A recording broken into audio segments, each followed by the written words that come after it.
Yo. Burke, what's up, man? How's it going? Hello.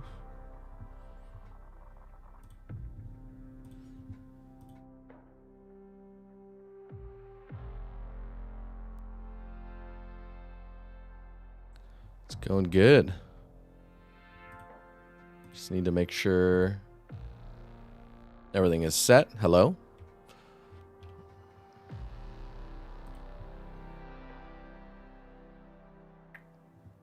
Okay. I think we're good. Paul, what's up, dude? Helen, hello. Yellow. Lily, hello. Solobov, hello. Raggedy. Dude, when's the Super Bowl start? I didn't even know it was going on until yesterday. Or rather, this morning. Frank, what's up, dude?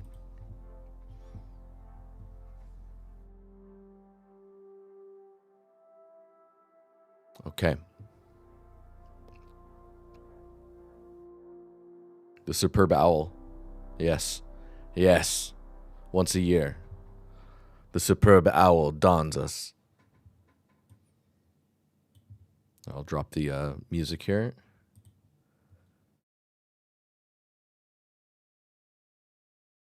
Let's see if I can't get something else going on for myself. How are you guys doing? Have a good weekend so far? Pretty good? Pretty chill?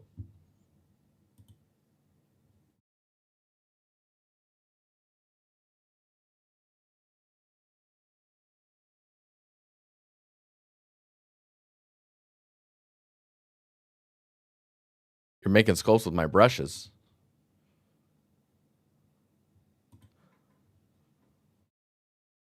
Nice, man. Nice.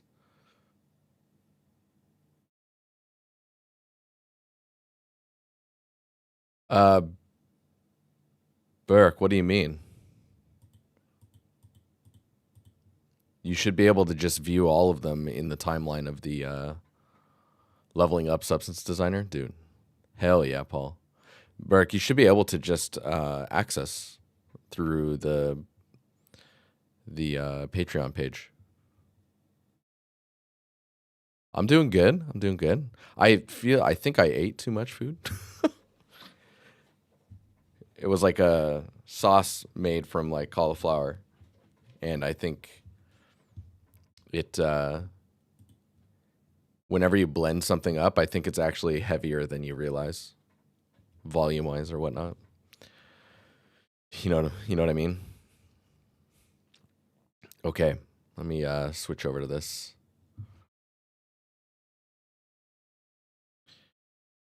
But yeah, so if we go, so I brought these into Unreal. Actually, I brought characters in because I don't think you guys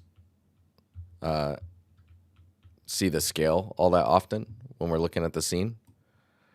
And so I just brought some characters in and gave them like a blacked out shader, some Vanta shader action. And then I started placing the pots in their natural habitat. And so now I'm just going to get these ones all set up and get the masks going for those ones as well. And then we should be good to go on working on the others.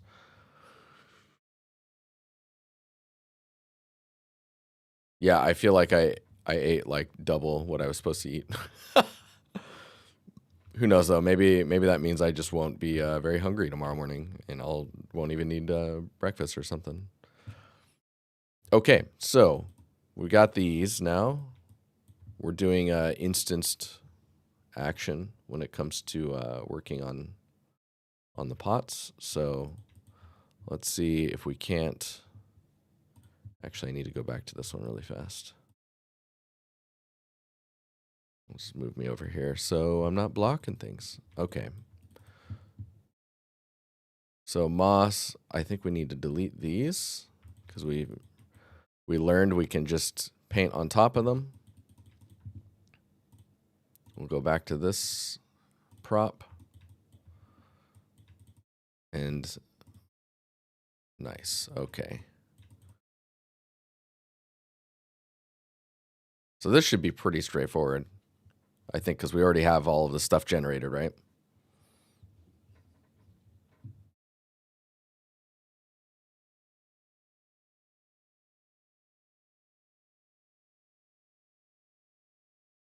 Stalabov. Yeah, it's Colossus, Shadow of the Colossus scene. So this is one of the level instances, or like packed level actor setups. And now I'm just getting all the smaller details up to speed with the rest of the content. Can I just do this? Oh, nice. Okay.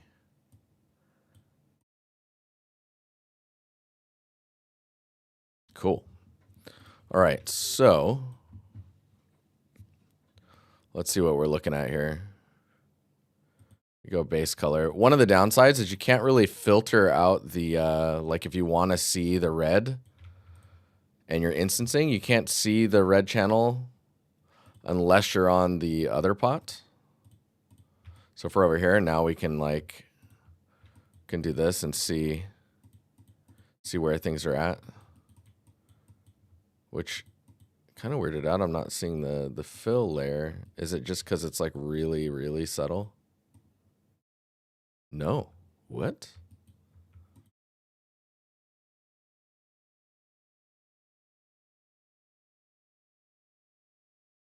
Oh. The reference got broken. What? Why is that?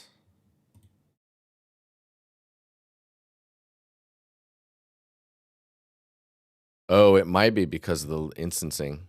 Oh, that's a bit of a shame.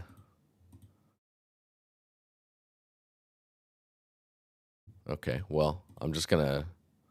How are we doing this? I'm gonna copy this. I'm gonna make sure there's... I'm gonna go to the other ones and kill the instance.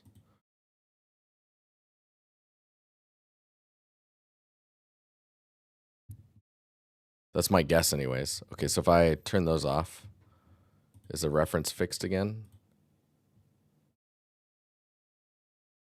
It is. Interesting. Okay. Well, that's good to know. I guess I'll just have to copy this and bring it over to the others individually. Because I guess for some reason, it's not going to know the curve map that it should be pointing at. See, it knows the curve map now because it can actually repoint to the relevant curvature map for the baked asset, because it knows which one we're switching to, so it can just naturally switch to, smartly switch to the other curvature map. But if you're instancing, it doesn't, that breaks apparently. That's, that, I will note that down. That seems like like an edge case bug.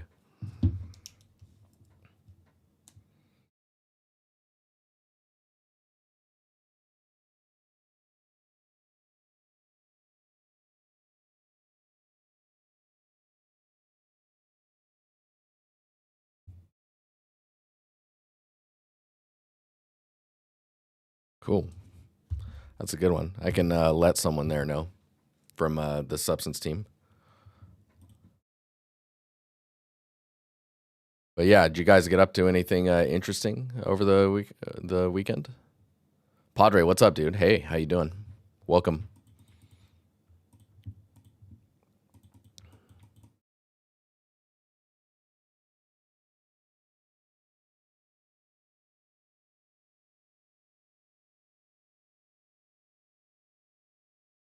Just gonna add some spots and stuff here. Maybe a little bit on the inside and a little coming down the side here. So this is, basically I'm painting a mask for the moss to appear slowly.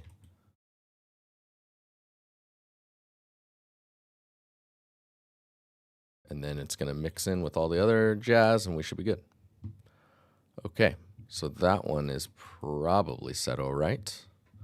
Let's see if we can just export that out. Pottery 2, we need the ORM, the normal, and the Moss Edge Grime detail normal. Oh, I should see what the detail normal looks like on this thing. Nice. Yeah. Cool.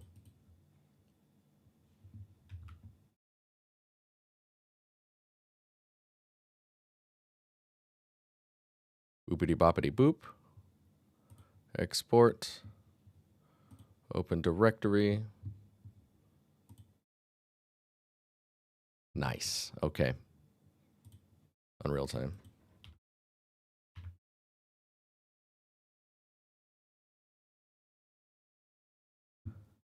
Nice pot you got there. It's very potty. Potolicious. Getting used to Retopo and ZBrush. Oh, interesting. Is it the newest ZBrush? I've got a question. I'm doing an art test for some alien-y, growthy overgrowth thing and wanted to ask, how do you go about creating transition on a pipe? Let me see if I can view that.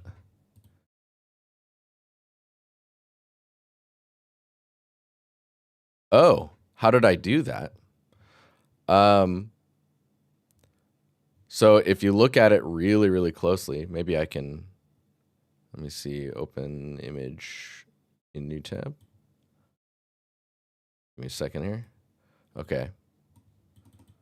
So this, I don't know if you can see it, somewhere around here, maybe around here.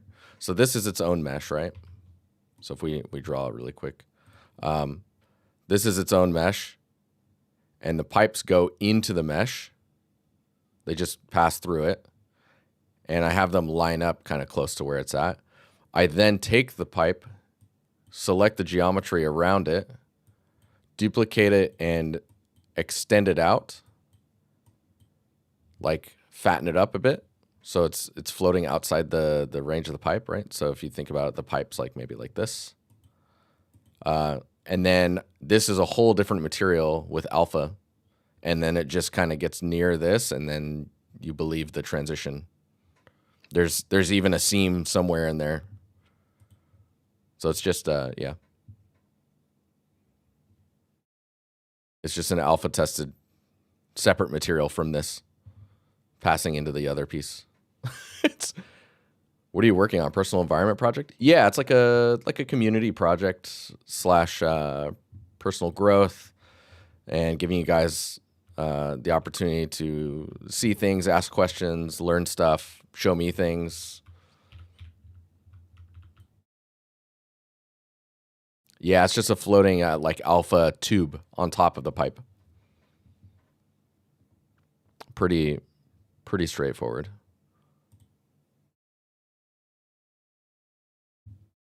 Okay, so those got exported. Let's bring those in. Let's locate this one first, maybe. Okay, yep. So we can probably just drag them into this here. Oh, right, it's not pot O2, it's pot B. Gotta make sure we stick to our naming conventions. Okay, drag those in. Oh, whoops, I just dragged them into the alter folder. Let's put them in mesh. Move here. Pot. And you can see I'm replacing the other pots as we go as well. So slowly updating everything. We need to make sure that this mask. Save that. Then we can maybe go to, if I type in pottery, okay, and we get the A. We'll just duplicate this, call this one B.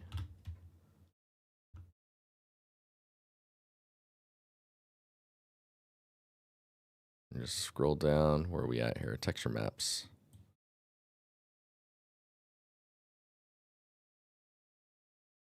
Oh, these need to get renamed too. Cool. And we have, where's B at? There's B. Okay, we can drag this here.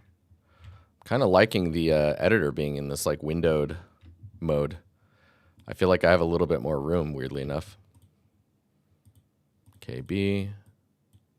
So we've got the normal. Underscore B. Pottery. And then what is this one? Denim. And then ORM. So ORM have an underscore on the end there? What is that about? It does. Oh, so does this one. Let's rename those. That's not good. Okay, ORM, Pottery B, Pottery B, Pottery B. Cool. Pottery B material instance. And we should be able to just drag this on here. Nice. Okay, save that.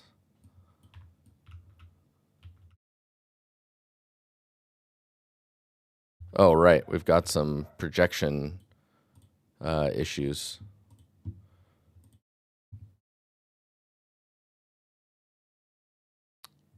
Harry, what's up, dude? Good to see you. Maybe I'll put it like this. Nice.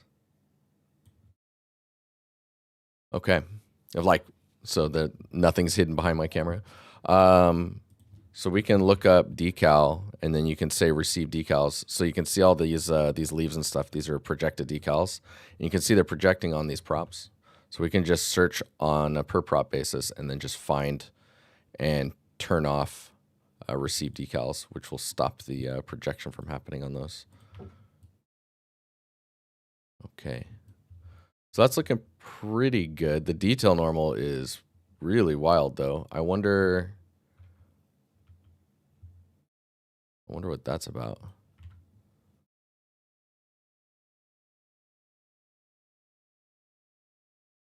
You can see the strength of it is really crazy here. Whereas like with the other one, let me see what the other one looks like.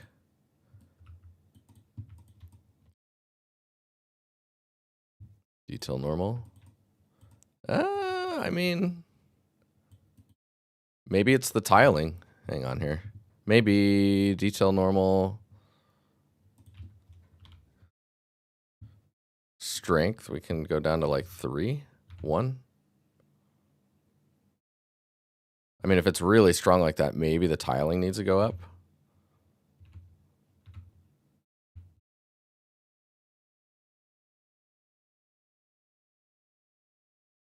Interesting. Maybe the mask contrast can go. No, that's not going to do it. Okay, we're going to just tone the strength down, maybe like 2. And then maybe we tile it a bit more, 3.5.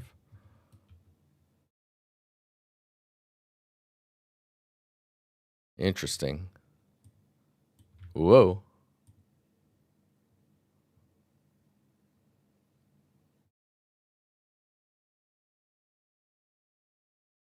Huh.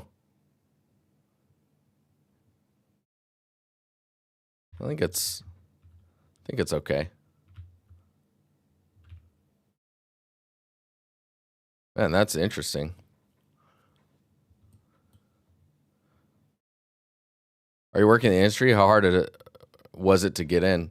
When I was trying to get into games, it was pretty hard then. And that was in 2000, it's like late 2006. Baxter, what's up? How you doing? Yeah, I was like late 2006. But I'd say right now it's pretty hard. And I think a lot of it just has to do with the industry's always kind of been being in the right place at the right time, but also like making sure that you've got like it's definitely connections, right? So imagine a position opens up and everyone's applying for it. That's going to be a thing for sure. So everyone's applying to this thing, this position. But if you know someone there and they're vouching for you, they may prioritize looking at your stuff, right? So there's a benefit to. That's just kind of an industry general understanding. Is like if you're if you're being talked about internally, you can even be presented a position that doesn't exist yet. And then once it goes live, you're already at the top of the pile. That's a thing that can happen. So that's why I say it's really good to like be active in communities and not necessarily saying be friends with everyone, but like make sure that you're known or that you're present and people see you, you know, that type of stuff. I think I'm going to lower this so that the detailed marble doesn't always go like full blast through. And then we'll just re-export that that map.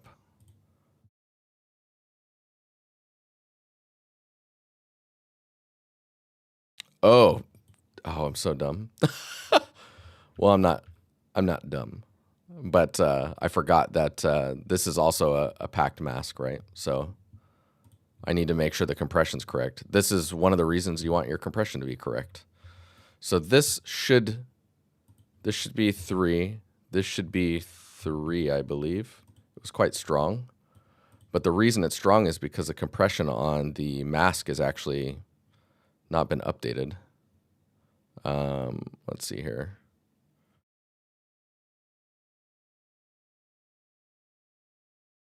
This needs to be a mask compression also. And then you can see now the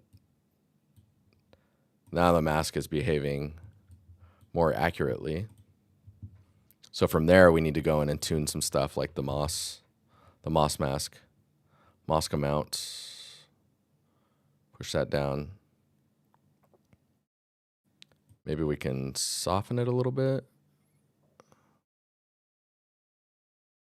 Maybe push it down even a little bit further.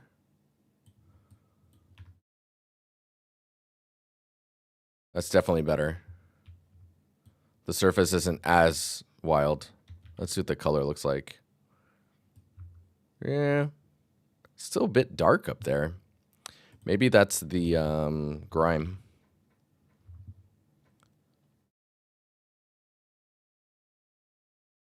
Oh, you talked with the founder of Grinding Gear Games yesterday? Nice, man.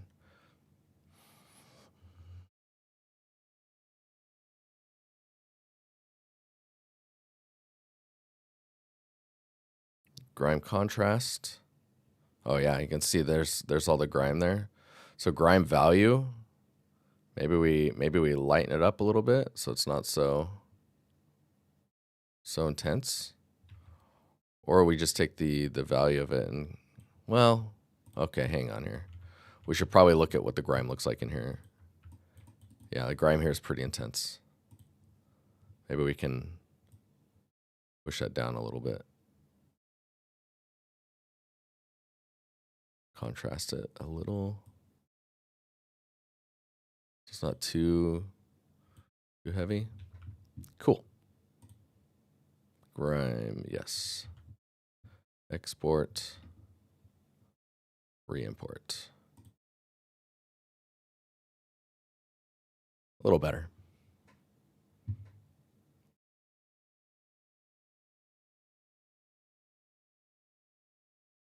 Is this the old temple? This is a pretty old temple for sure. I can show you where we're at here. So we've got this this whole set on the side here. Right now we're focusing on the pottery, and then we can go back to the main scene, which is it's large. It's a large scene. So, but yeah, I think. I wonder where. I close this. If I go into the shader, I believe there's a gold detail mask metallic. Yeah, and if I paint metallic, I must have got rid of the gold. I see a gold color attribute here, but I don't think I used it anymore. I think I cut it out of the shader.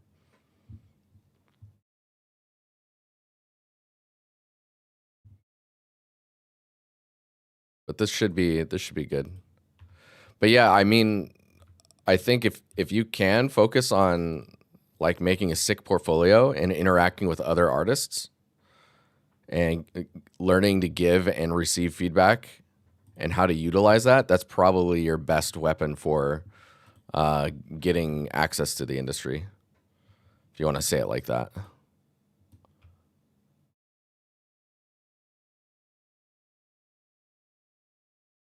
Okay, where are we at here? Next one.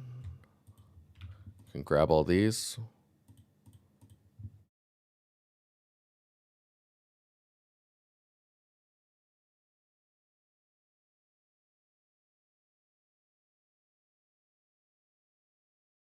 What is going on? I have no control over my viewport. There we go. Weird. That was strange, a bit buggy.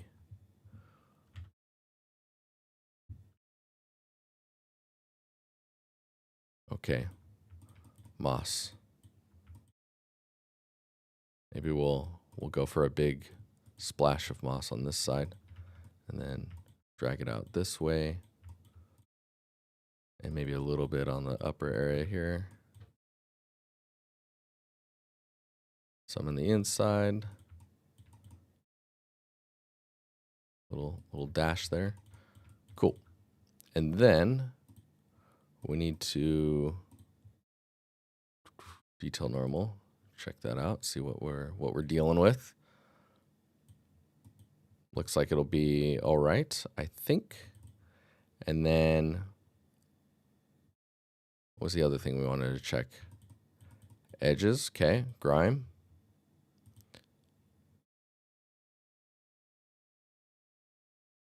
We can probably bring this back up and just push the micro details down a little. We'll try that out. See how it looks. Pottery 3, we got to rename that. If you need to rename a mesh that's going to export from Substance Painter, you can actually do that through your texture sets. You can just rename here. So if we just say Pottery C, now when we go to export, you'll see it says Pottery C, and all the naming conventions will follow that. So now you can see everything says Pottery C. Oh, except for that. Why is that? Texture set.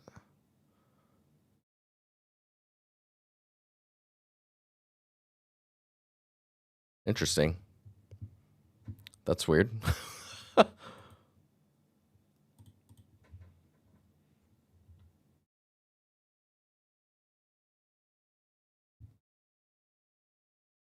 Let's just drag these in. Oh man, the old temple. Dude, that one's hella old. No, I put that one to rest. I do wish I finished it, but I just lost interest in it.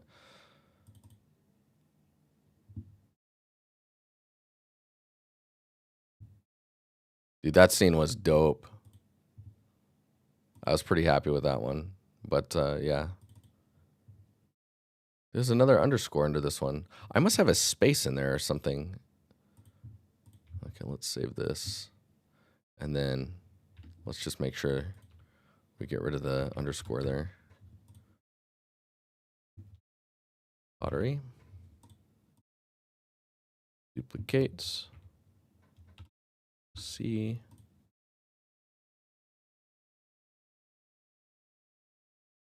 Let's get all these maps on here.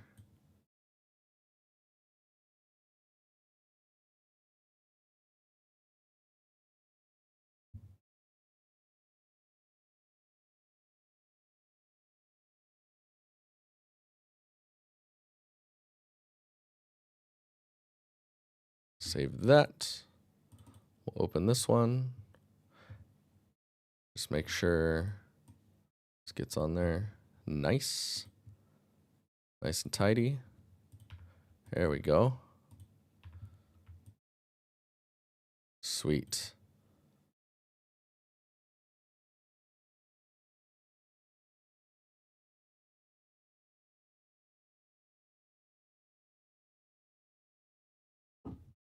Maybe I can show it someday again. Dude, I don't even know where it's at.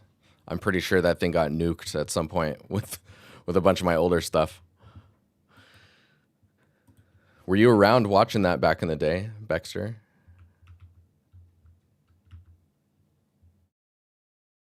You can see it's updating automatically across all of these. Because I have this, like, this is all inside of a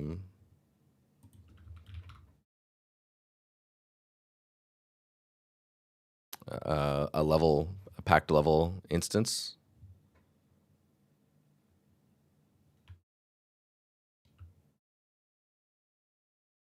I just need to keep going. So, okay, so those went in pretty fast.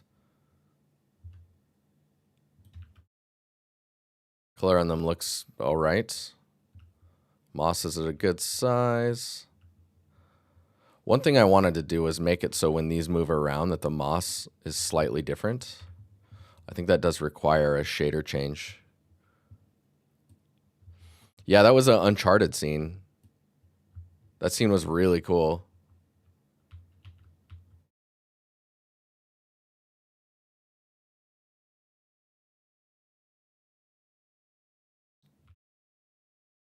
Wonder how I can... Okay, let me think here. I'll just grab these and bring them over here.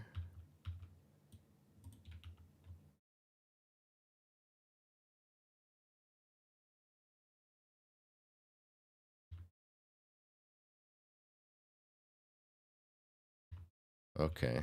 Whoop.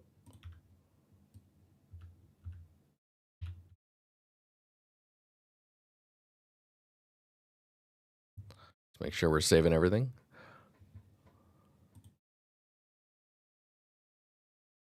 Just lurking. Yeah, lurking's fine. No, it's nice when you can interact, but I mean, it's not required for sure. Okay, so we have these, and the idea would be to be able to make it so that we can move the prop around and the moss mask changes a little bit. With that, I mean, there's probably a huge knock-on effect since this shader is being used by a bunch of stuff.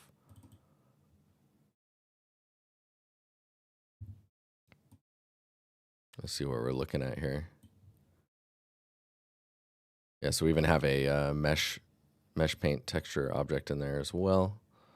So where are we at? Here's the moss mask.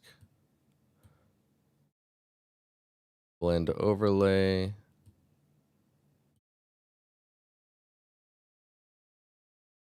We actually don't need this anymore.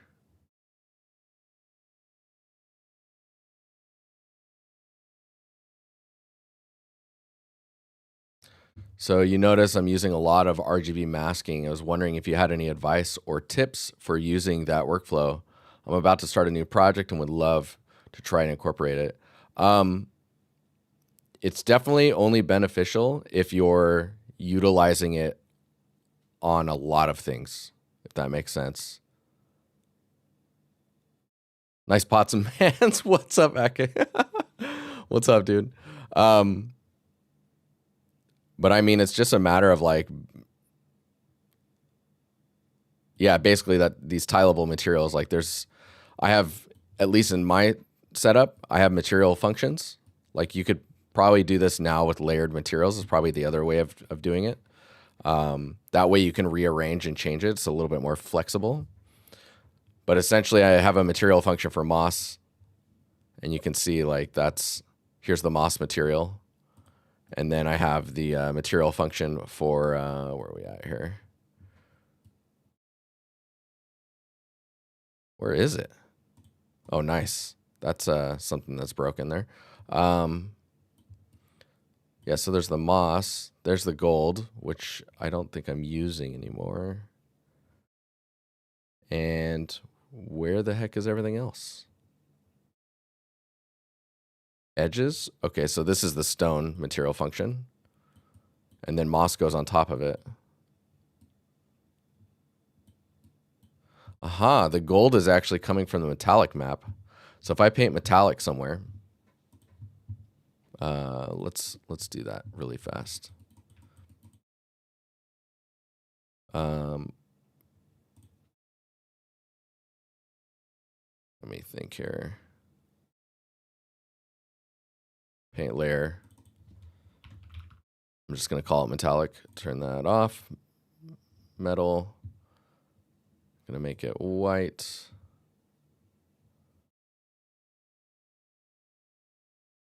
If we look at the metallic map, yeah, this should be white. And then I'll just put a mask on this that's black.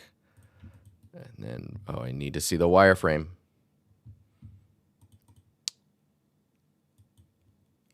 I think I changed the hotkey for that recently. Translate tool.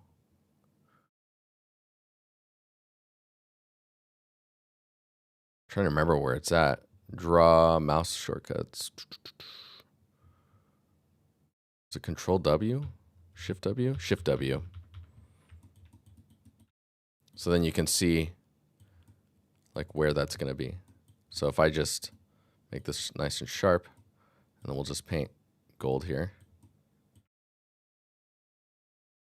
I have no idea if this is going to work the way I'm thinking it is, but let's see. So I'll just save this really fast. So export this out. This one is Pottery C, so I'll just go to that.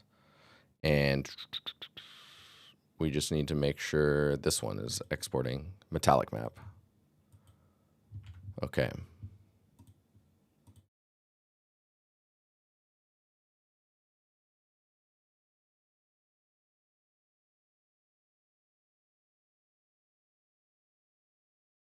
I'm like, where did it? Is it there? No. No, it's here. Oh, no, it's working. Okay. That's kind of cool. Maybe I can add this everywhere.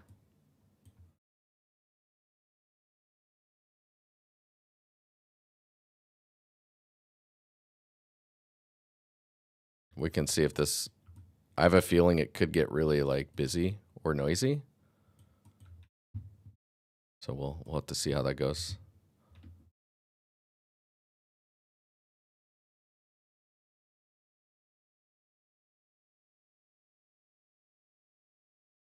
The setting is, I don't know what it's called. You have to go here to the display settings and then go to the very bottom and turn wireframe on. But if you go into the project the settings and go to the shortcuts, you should be able to find it in here. I was using Shift W, so let me see if I can, like all of this looks like garbled noise to me. So just looking at the hotkeys, I can probably find it a little faster. Shift W, show mesh wireframe. And I just set it to Shift W. Oh, are these asking to be gold as well? Probably. Is it probably too much? Maybe.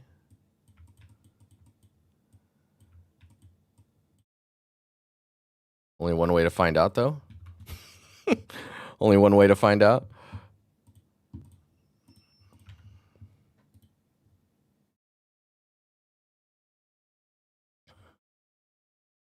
Yeah, those are gold now. Okay. Yeah, and if the moss goes on top of them, the gold gets occluded, so that's good. Nice.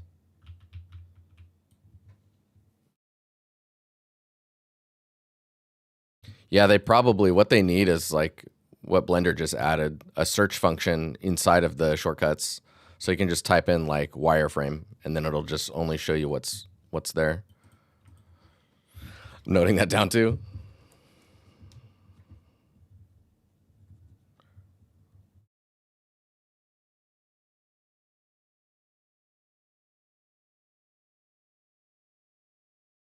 Shortcuts search. It's extremely useful. Cool. Okay, so that one's good to go. I wonder if I should just set that up on these. Like this looks like it would be gold, right?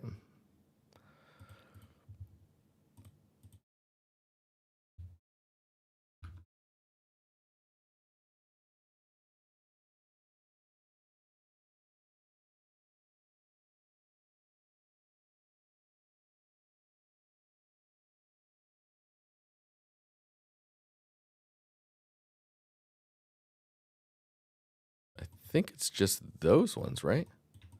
There's only 2 on this one, which is probably good. You don't want it to get too busy. Oh, wait, there's like little things up here. I wonder if that looks weird or not. Let me see. Like these little areas here.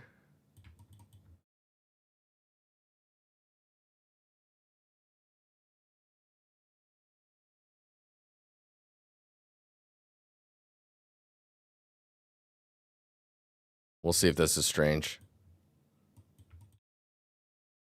Okay, that one's good. And then there were these little insets.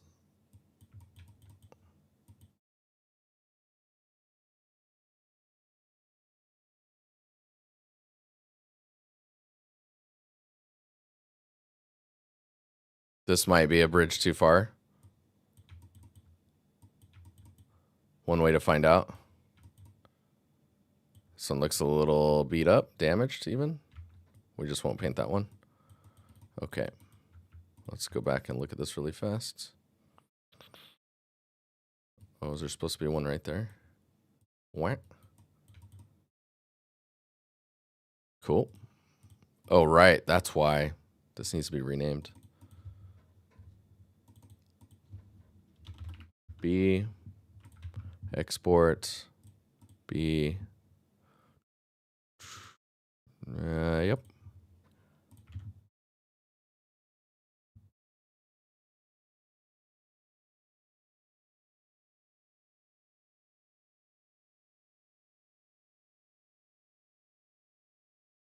There we go. Oh, interesting.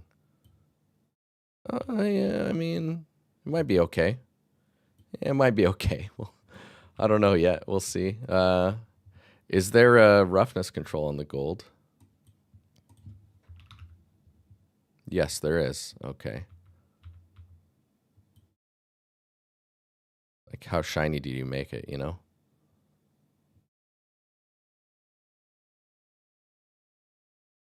I'll just leave it at default for now. My computer is not happy. The frame rate just keeps getting eaten up. Yeah, so there's gold elements in here now, but they're not really popping out too much. So that's good. Like, they're there. And we'll see. We'll see how that turns out. These should probably be gold too. These like little nub things. Shokri, what's up? How you doing? Hello. What's good?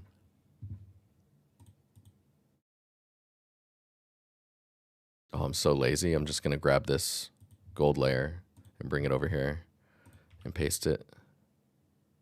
Is it not gonna let me paste it, bro? Oh my god. Oh my god. Come on. Metallic all the way white, and then black mask, and then we'll go up here. I'll go to this view so I can see the gold or the shape a little bit.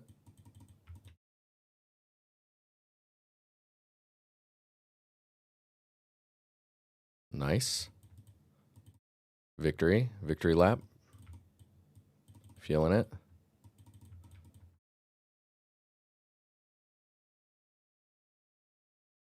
Nice. Okay. Nothing else feels like it should be gold, right?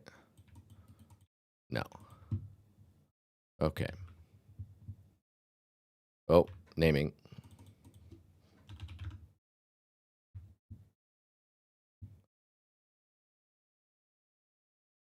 I think these need to be renamed as well.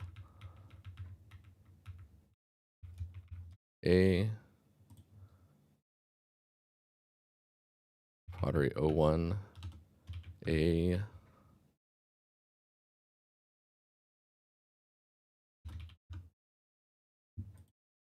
cool. Okay.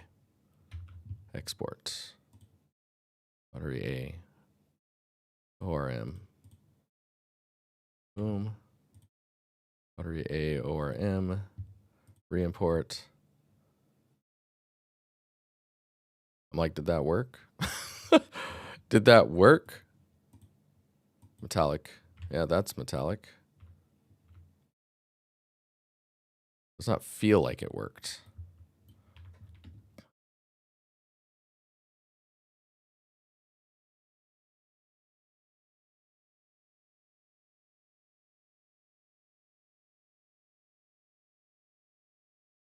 Pottery A or M. Metallic map. Let's see what's in here. Did I import the wrong? I may have re-imported the wrong texture. Oh, I know why. New file, because I renamed it. I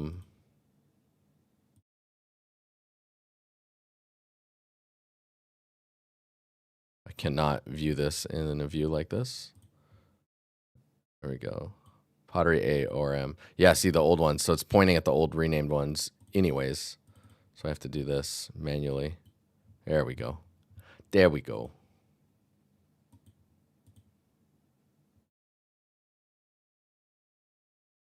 Nice. Okay, that looks to be working. I was thinking these bowls and cups should probably just be metal. What do you think?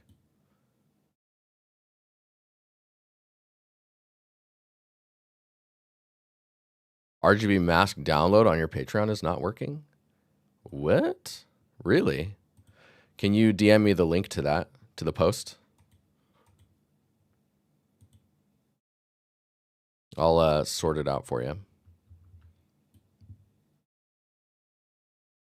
In the previous stream, though, we actually set it up on stream. I walked through the entire thing, how to like layer in the red, green, and blue correctly, and then also how to add extra information into the alpha channel.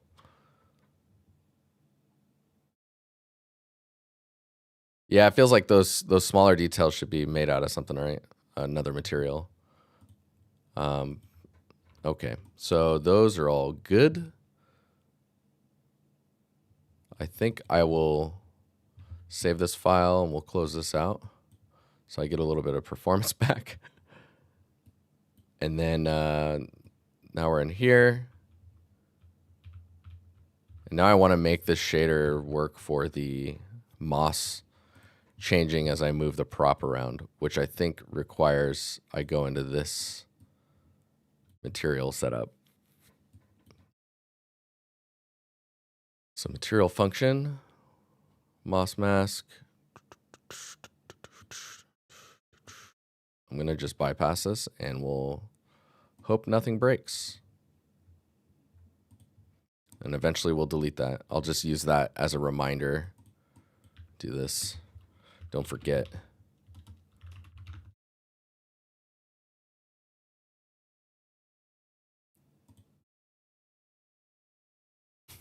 Nice. Okay, so the moss mask. Yeah, Frank, I think you're right. They would break really easily. I mean, if they were gold, they probably would be chipped out and stolen.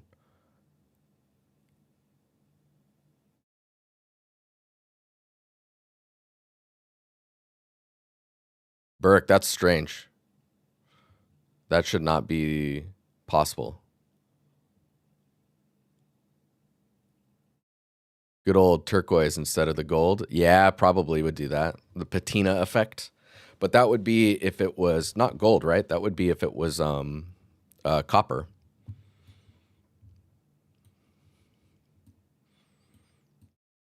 Okay, so need to preview this. Right, so this is just material function. This is the moss. And then the mask that's being blended is coming from here. We've got an add. I'm just going to move this up here. Move these down. Easier to understand what I'm looking at. Yeah, Burke, that doesn't sound right.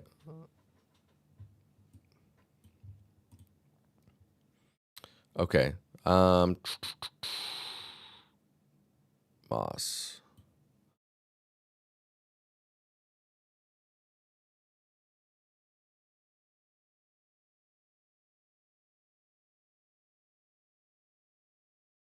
Threshold with range. What is going on? Okay, so moss goes up here, gets added in, and then it's used as the blend overlay.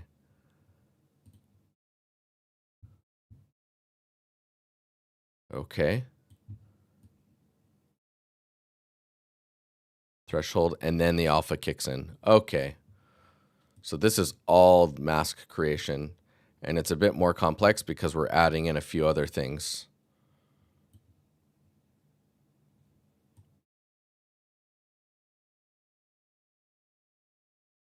Not confusing at all.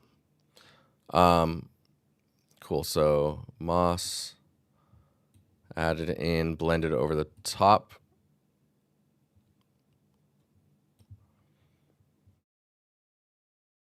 Trying to figure out when I add this. I probably should do it before this, because this is the thing controlling how much of the moss is showing and how sharp it is. So right here, we need to get like a world space aligned screen coordinates. UV layout, world space position. Man, I don't even remember how I set this up. You guys happen to recall? Anyone in chat? If you wanted to have a texture world space aligned, it's kind of like a triplanar.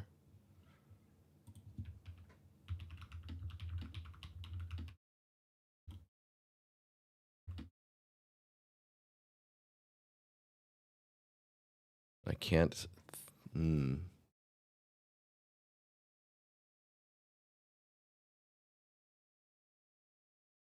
literally going to go on YouTube. World Align isn't a node? Oh, it definitely is. World Aligned texture? X and Y? X, Y, and Z? Let me see if I can cloud.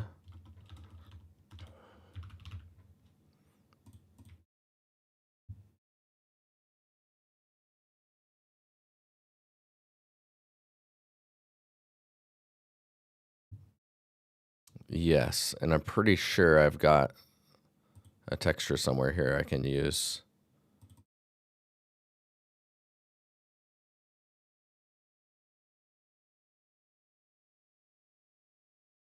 Rust gray, nice.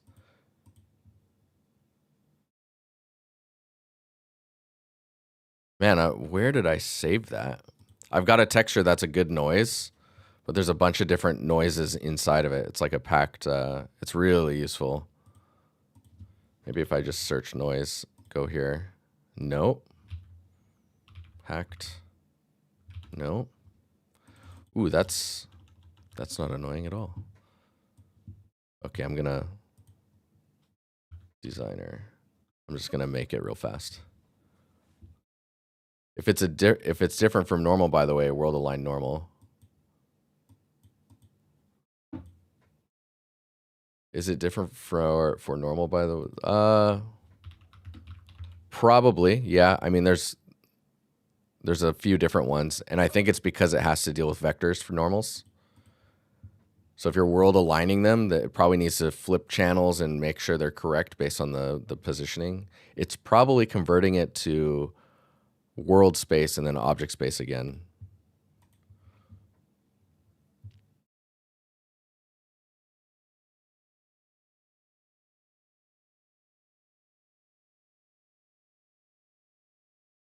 Just give me a second here. So what I'm going to do is just grab some noises. Noise, like, I think, you know what? Hang on. A good noise for this is probably going to be the height map of the moss.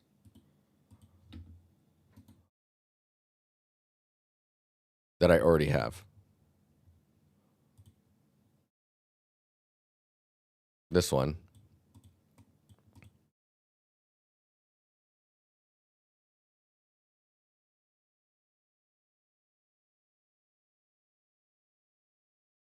Yeah, so instead of X and Y, you want X, Y, and Z because your ceiling and your floor is your Z, right?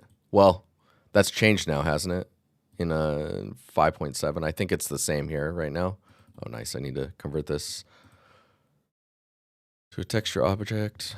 Maybe I need to do a multiply so I can control the brightness of this. World space, brightness. Set that default to 1. Oh, I can't even. No. Wait, how do you do that? Do you do it after? Put it in here? And then this? You would do it after. Whoa. Interesting. Okay. And then we want to do an add because it should be just adding on top of this. Yee. Okay. So I'm scared. We also need to texture size. Oh, this is the scaling, UV scaling. Size of texture in world space. What did it say it was? Default value 64. Let's do default value 8 and just see what that looks like. Convert world position or world space tiling. Okay, this is going to hit a bunch of stuff. I just saved this. I'm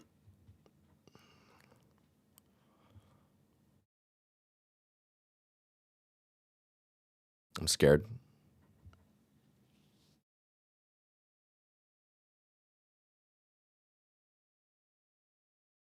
Okay, so something did happen because all the moss is gone from these.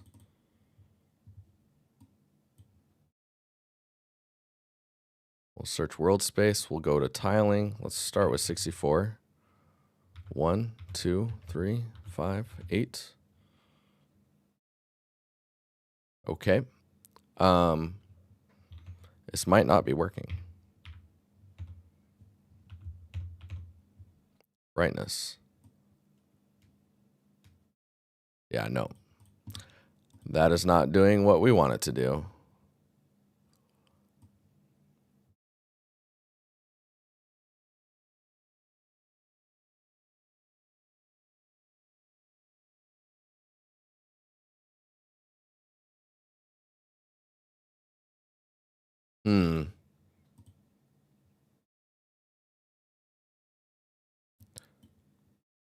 You talking about I need to plug in a coordinate node?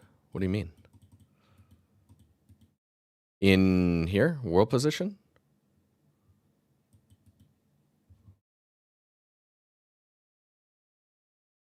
You're talking about texture coordinate, right? Yeah, one of them. One of them. Okay. World position. Cannot cast from smaller float than larger than float. Okay. No, that's going to not work. I'm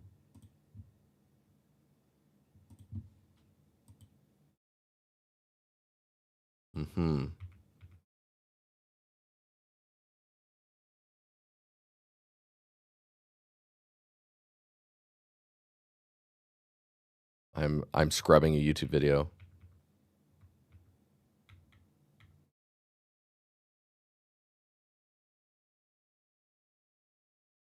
And the guy is literally just using the first input. What? Okay, let me unplug this. Yeah, no, I get you, man. It's a lot of inputs.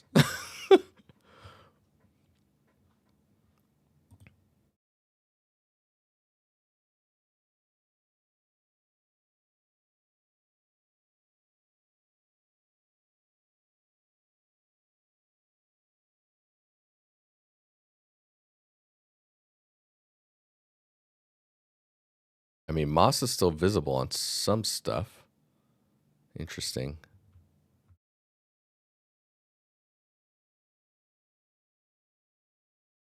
Probably need to debug what we're actually doing here.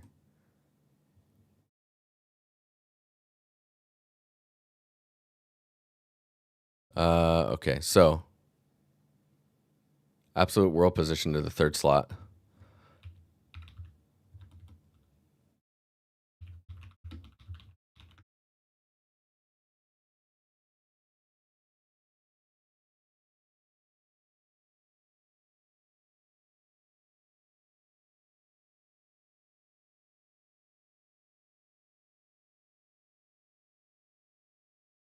Dude, that's scary.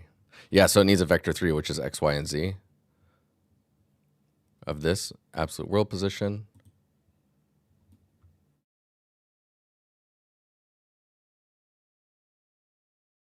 Not too promising right now. Moss amount. It is, okay, the moss amount.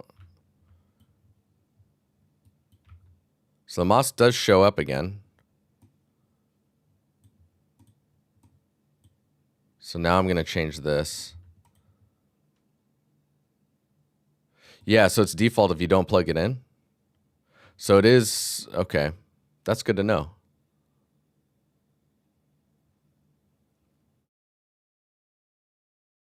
Yeah, because default value says equals custom expressions. It doesn't tell you default value is absolute world position. So this should still work if I save this again. We go back here. If I turn up the moss amount, it should show up. Yeah, so it's there. Wow, look at the noise coming through that.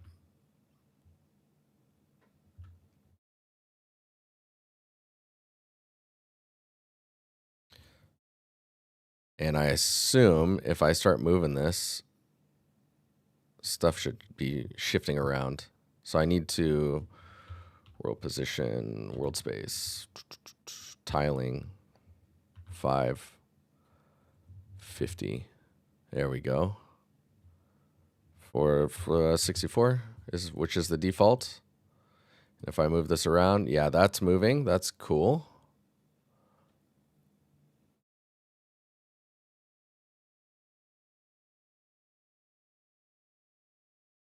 If I turn the brightness on this to 0,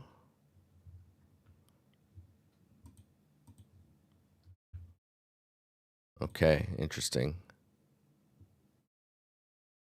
So this is, right now it's overriding entirely. What we want it to do is add to the existing. I'm going to delete this too. Yep.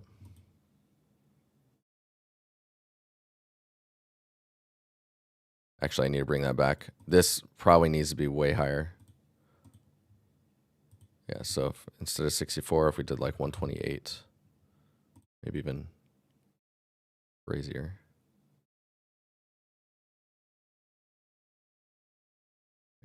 Yeah, like let's do like 2000. Okay.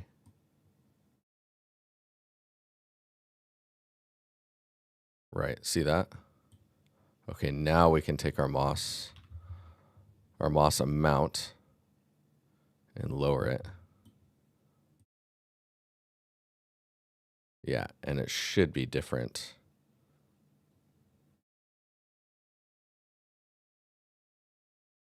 Okay.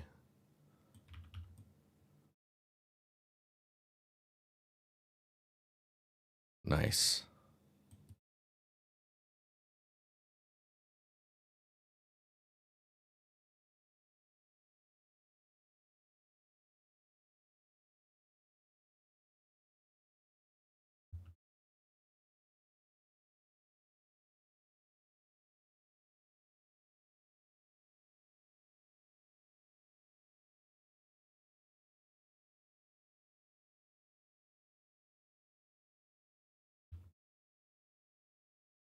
Cool. Okay. This looks to be working. I wonder if that tiling amount is too much. Maybe like 1000. Yeah, so you get variance really easily. Yeah. What's 500 look like?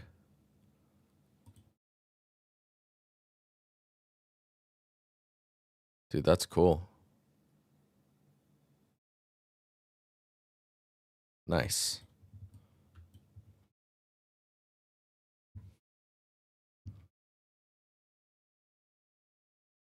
Okay. Whoa. Whoa. Whoa, dude. Easy, easy. Yeah, so this will give us basically we can keep setting the pot around and it should look different every time, right?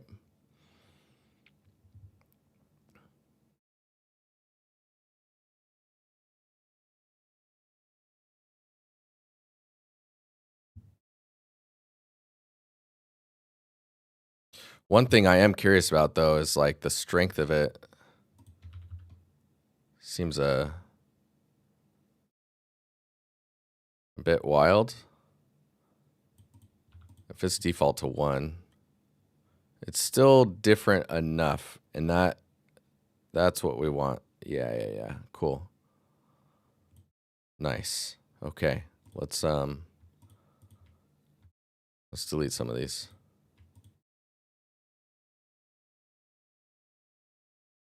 Cool. Okay, so that's working on that one. Let's get that working on this one. 1 and 500. So if I set this value, this world space tiling, to 500, I probably should just do it in the shader because it's locked to the world scale, right? So we should that should not have to be exposed. So we can convert this to a constant and we can just call this 500. And that should affect anything that has this shader assigned to it will have the same scale of variance happening. Whoa, dude. Whoa. Tubular. Sick. Dope. Dope sauce. Dude. Could I get some pepperoni pizza with that? Bro. Save them packages. Okay. Looking good. Looking good. Okay, so world space brightness, default 1. Maybe I don't even need to mess with that. That's cool. Okay, Moss. Moss amount. Oh no. I'm messing with the wrong shader. There we go.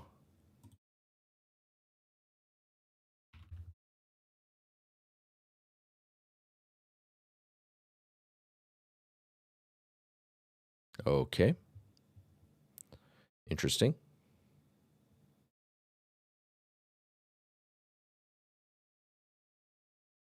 Is the tiling different on this one? 4, 127, 005, 127. Interesting.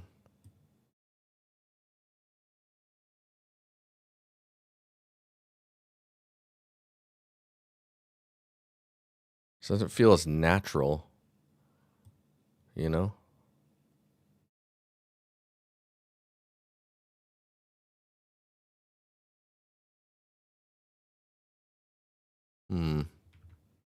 Why does it not feel as natural on this one? The tiling is the same. Loss amount. Sharpness. No idea. Maybe it's just the complexity of the mask itself on this one.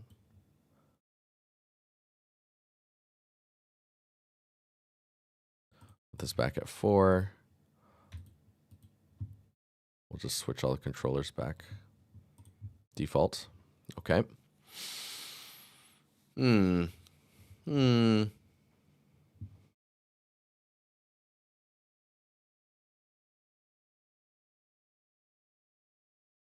Let's that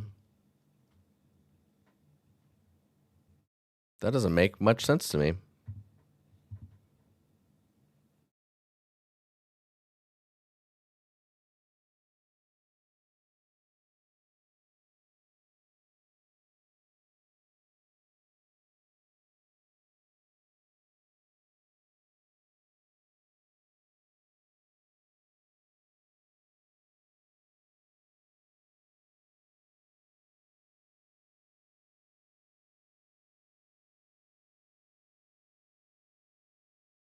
So it gets really filled in quickly.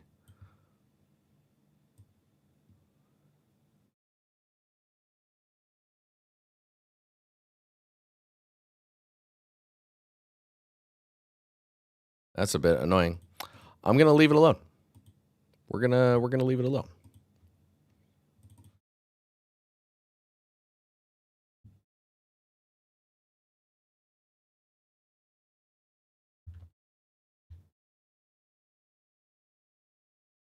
Yeah, this one looks okay. It's changing too. That's good. Okay. Well. Okay, so those three are set. So if I go back over here, yeah, see, these should all be a little different. This one's not really behaving very nicely, though.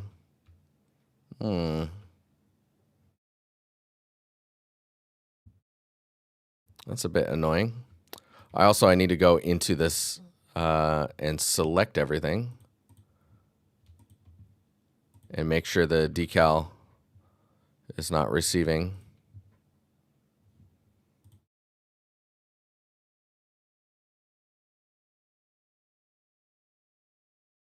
Doesn't look like that works. I wonder if that gets overridden.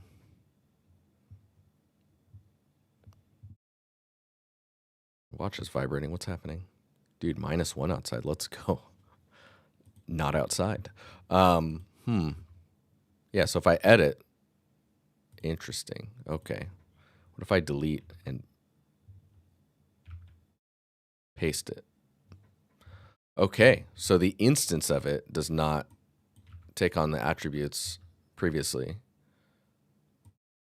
So you can see now also the moss is moving around, which is kind of cool. But those smaller ones, man, this one's going to bug me. Something's going on with this one. Something's going on with this one. I don't like it.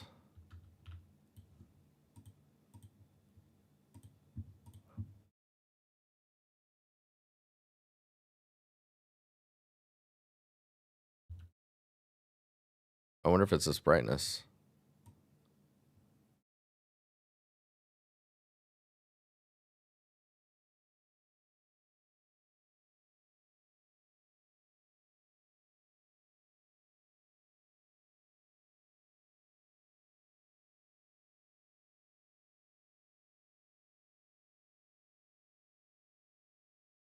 It's like, show me all permutations.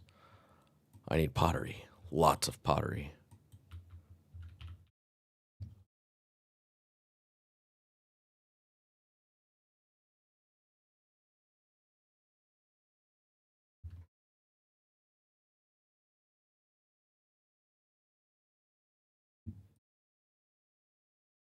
I think it's the mask. It's just not, it's not good enough. But it's better than it was before.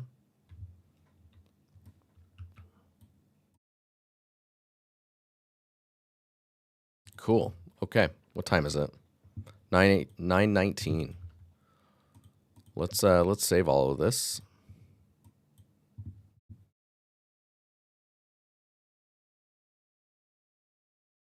Yeah, broken versions.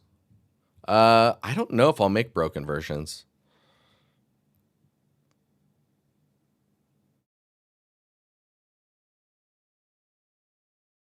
If I did make broken versions, I'd probably make something that looks like one of them and then make a couple of different arrangements of the brokenness. And then you can draw your conclusions that it's a bunch of broken pottery, right? Like you wouldn't know the difference between what's what when it comes to that stuff. If that makes sense. Cool. Okay. We're making headway. I can see I have a couple like pushed into the ground here doing that thing. And then we've got our foliage here. Dude, once I added these characters, you're like, whoa, okay. Things are kind of wildly big. But I think it's fine. As long as we have some relatable props, like the cups that I'm adding. Like, how big are those cups? Are they the right size? They look like they might be the right size.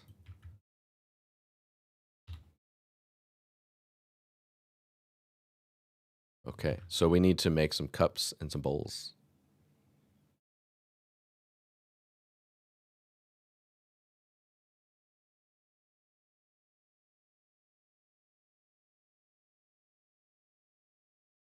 Shift 6. What? Oh, fracturing? But how irrelevant are stone cups? Why stones? Oh, okay, maybe you were late. We're gonna make these out of like some metal. Maybe they're rusted as well. I don't know yet.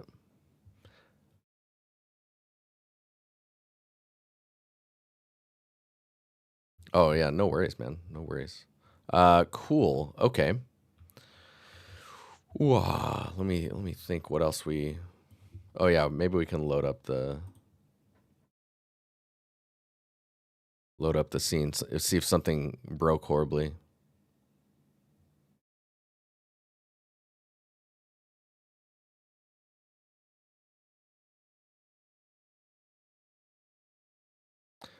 I mean that might be an option, Kareem. I've never actually touched the fracturing tools before, but that might be a legit way of going about it.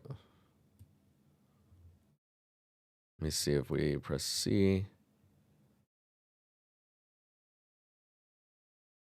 I mean, moss kind of looks like it roughly disappeared from everywhere, so we might need to do some tuning so the default value is still present. I mean, it's still up here. Interesting.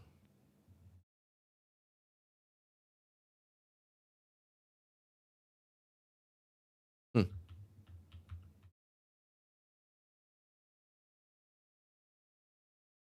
But dude, with some pottery in here, delicious. You should just put a chair. We should put a chair in here, a metal chair from school. Okay. Next thing to focus on, cups, I guess.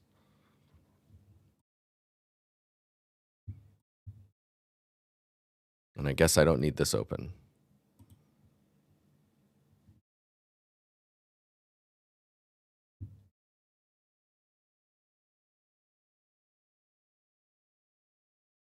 My EV values, they're at like 11 right now, I think.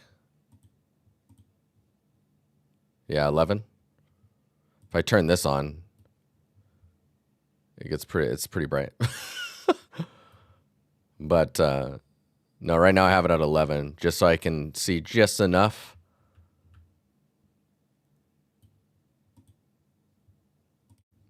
If we're looking out this way, it's a little too bright.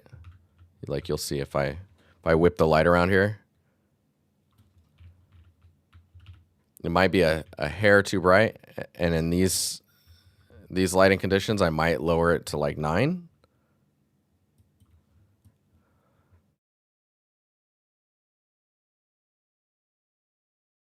How much light is on the exact middle of the screen? I have no idea. I believe there's a tool to measure that, but I'm not looking at that at all.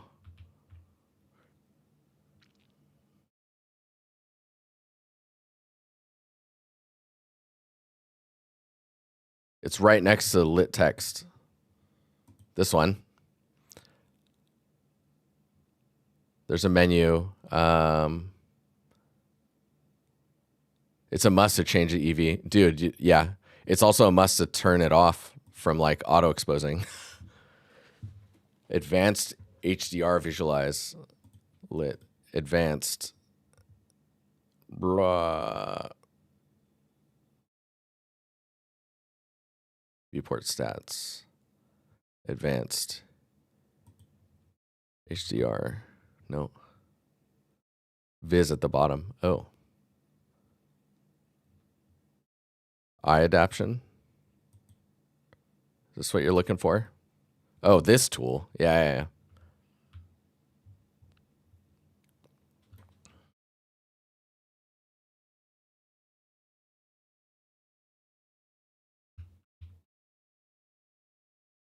I'm always exposing for a very specific light angle though, you know?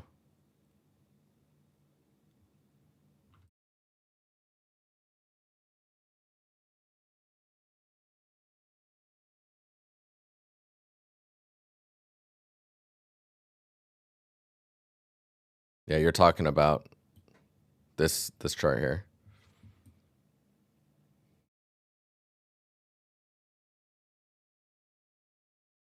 The square crosshair is that so I am looking up directly at the sun? This is such a cool tool. Luminance meter, so you can see your luminance values.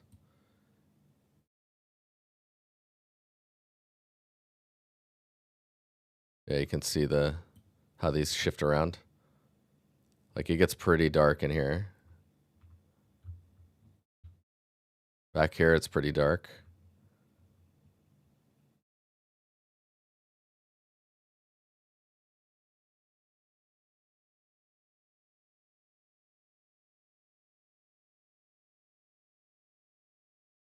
Grim, it's a good call. I think when you're like especially lighting artists are using this tool quite a bit because you need to be checking these values.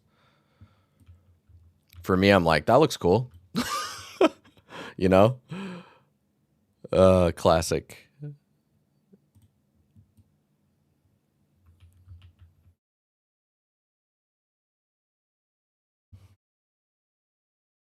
Yeah, to give you a good view when you have auto exposure.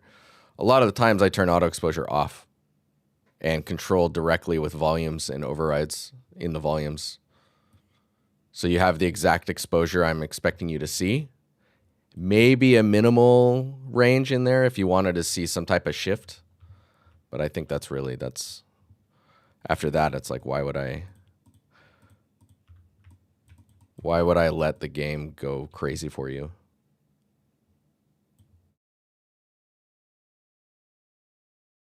Yeah, once you started lighting with these modes and the PBL system, do PBL. You have a buddy who is real hardcore into that stuff, and yeah, PBL makes things much easier.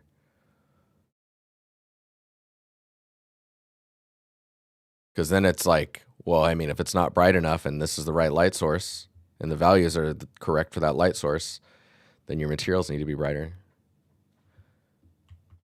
Easy as that, I guess, right? Okay, let's see here.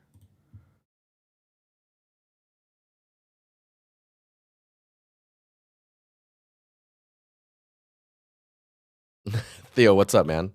Yeah, I don't know what's going on with my PC because I feel like my PC lately has not been handling any of this very well.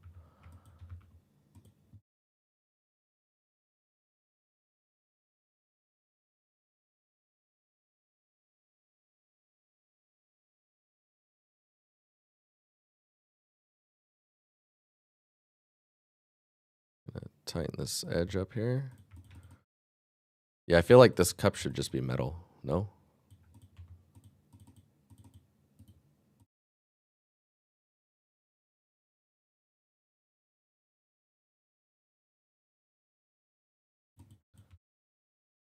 Do you think it should have any like patterns on it? I think if I start going down that route, it's going to get weird.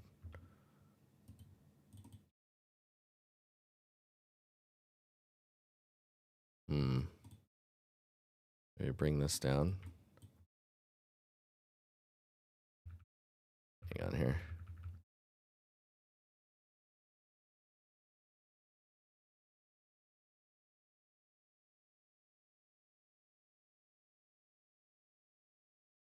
Nice.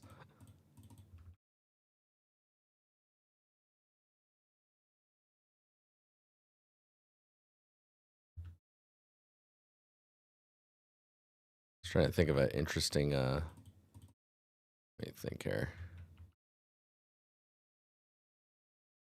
Maybe about 2/3 of the way down we could do like a extrude like this. And then maybe we take all of these and we tighten them up a little bit.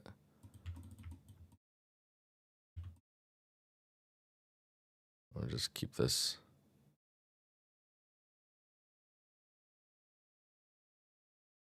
Like hammered metal.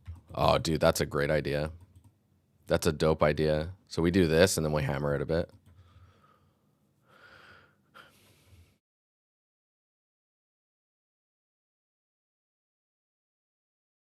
Man, 3ds Max. I remember using 3ds Max. I think the last time I was using 3ds Max was when was that? 2013 was when I switched from Max to Moto.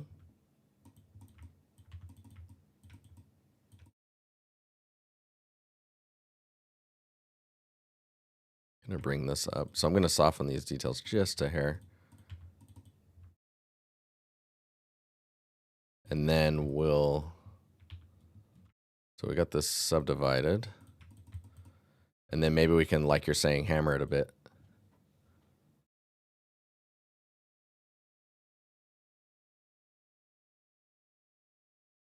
Transitioning from Maya to Blender or just go straight into it? So honestly, so my first advice of switching to Blender from any software is to not try to make Blender like the previous software you were in. Try to like completely reprogram your brain to use Blender how it's designed, outside of like maybe the camera movement controls. I think my next advice when it comes to this stuff is right now, Flip Normals is they have one that's quite good. Myself, I would like to create one. So if you want to like ride along with me on that, you can be my guinea pig, and I can be like, okay, what's missing, and then keep adding stuff through you. But yeah, I think Flip Normals one's pretty good right now.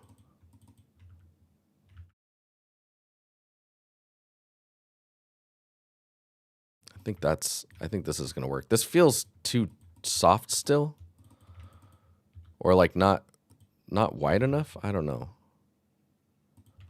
Like that feels a bit more natural, maybe. Yeah, 3ds Max to Blender I've heard is much easier than from Maya. Maya just, it's such a different mindset. It's like just less relatable, I think.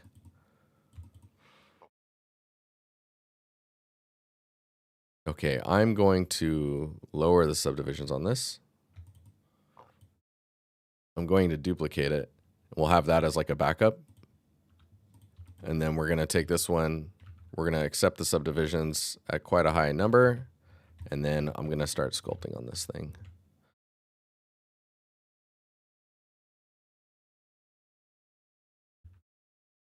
And if we really, I think if we, maybe I can take my trim smooth border brush and soften it. Maybe we remove the texture from it. And then the strength we really drop.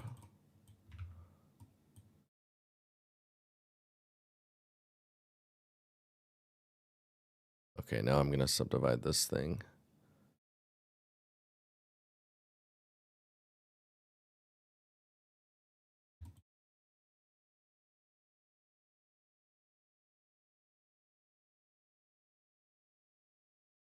I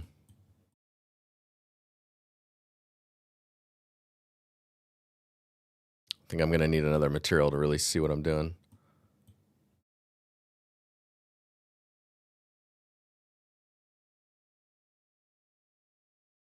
Wonder why it's stretched like that.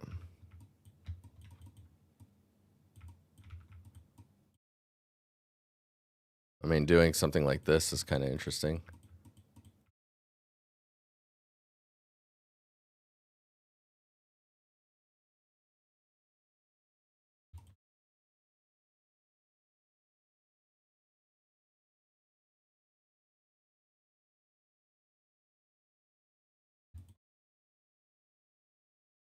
Has like longer details than not. Huh. Maybe that would work. We just do a little bit of, just doing this with my mouse. Classic.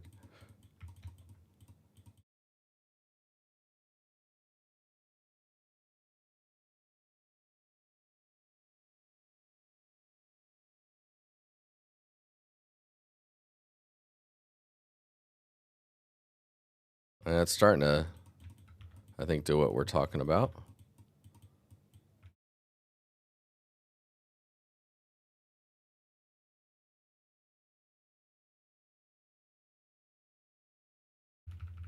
Maybe a bit extreme there.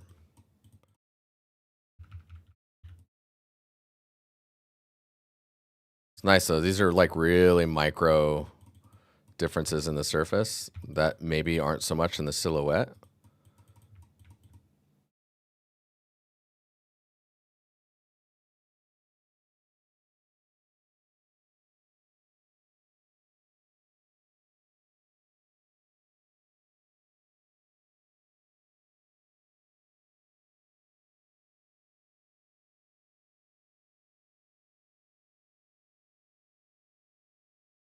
Cool.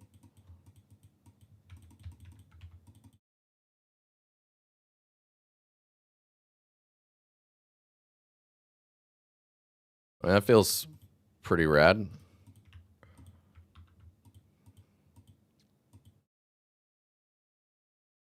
I wonder if I can retopo from here. And it kind of looks like it's already following it pretty closely.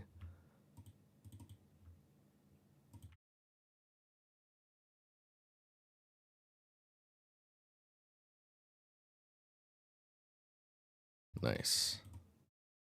Maybe you don't even need that loop. Tons of stuff you don't need in here. Holy.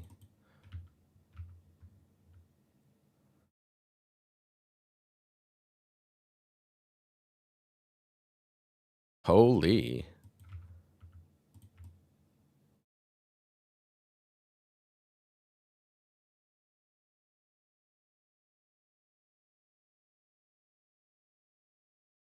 Like just wiggling this thing around.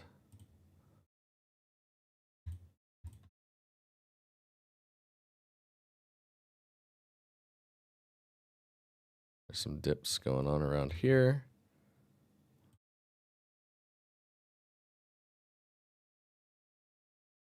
This is really picky. I don't think I need to be really doing this.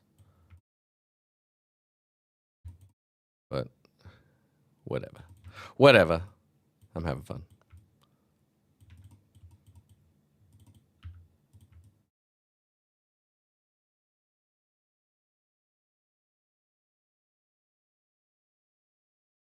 You do a minimum of 16 on almost 32 sides all the time.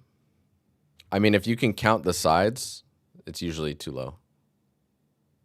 And that's all relative to your camera view, right?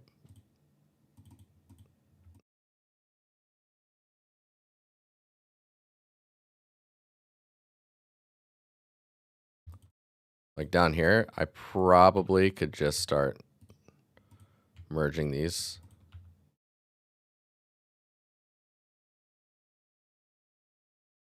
Oh, I have to do something like this.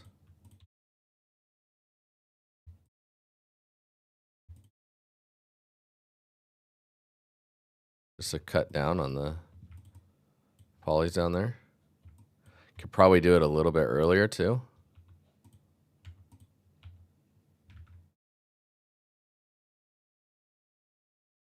Yeah, it's mainly a silhouette thing is what you want to be looking out for. For sure. 940. Maybe we should do the bowl too, and then we can come back to this. Then we can unwrap them and get them going here. Vertex. Let's dupe this. Nice. Off to a great start. Do some creasing here.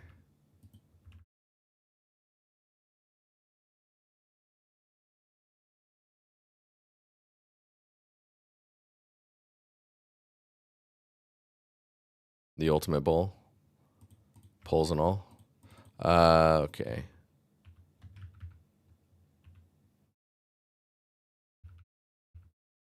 Let me see here. Clear sharp. Clear seam.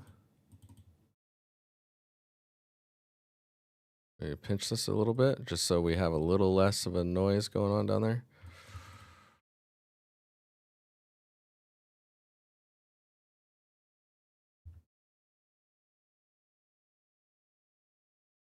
That's kind of cool.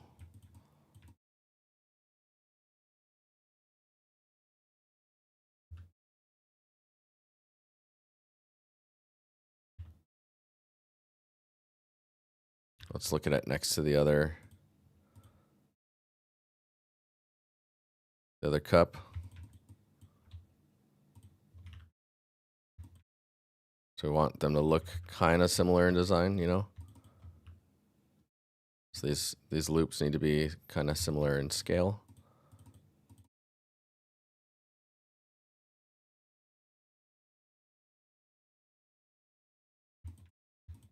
Cool. Okay. Oh, nice. We got a little rim down here. I didn't even forgot I did that. Interesting. Okay.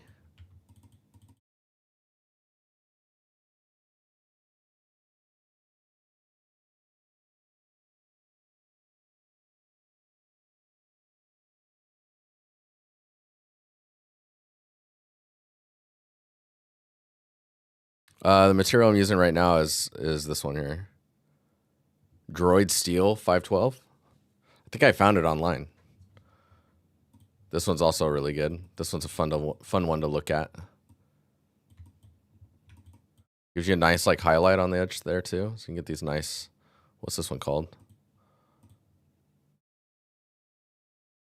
Full metal. Nice. Okay, so we probably want some type of a, maybe I can do something like down here and then take all of these and scale them outwards a little bit. So we can crease this one. Maybe I need to do that a little bit higher. Maybe here.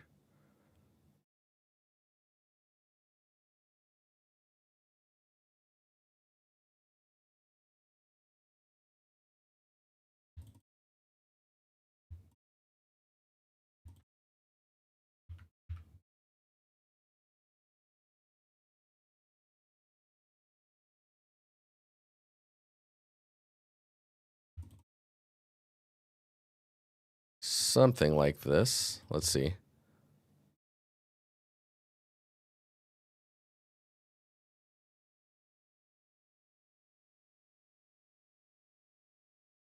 little too tight.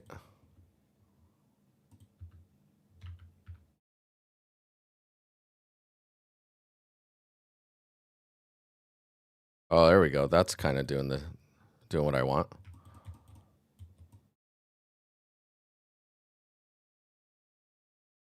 Nice. All right. Yeah, they have a lathe tool. I'm just like setting up the lathe and getting all that. I'm like, I'll just work on modeling and sculpting and all that. Okay, let's dupe this. I already duped it, didn't I?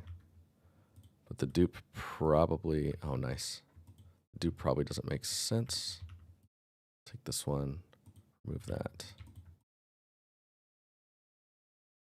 Nice. Yeah, see this edge might be just a hair too sharp. And then we don't need this loop. We don't need this one or this one. Or maybe even this one.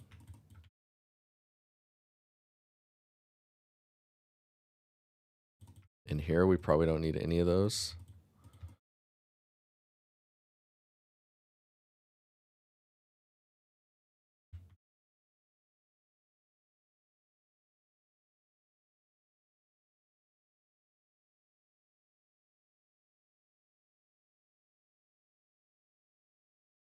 Just go around real quick.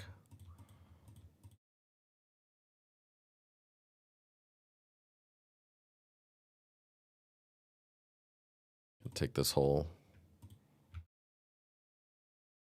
loop here.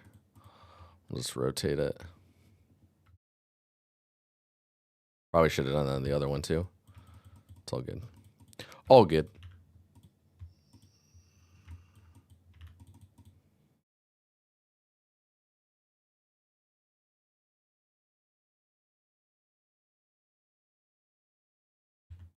Cool. Okay. Sculpted version.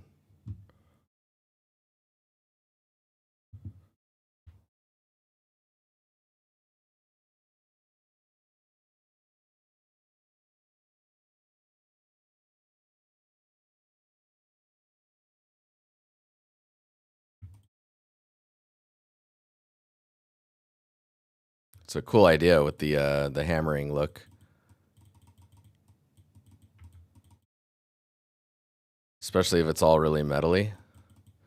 You're making me realize I don't think I have a shader set up for this type of surface. We might need to make one.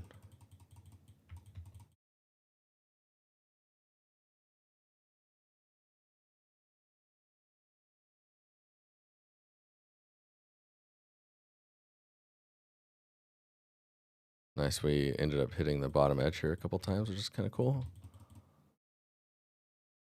Very subtle.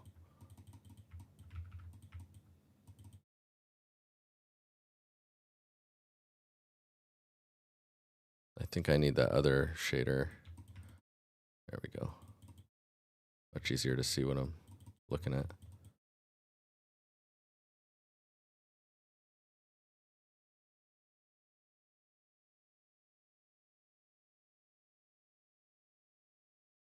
Super nice.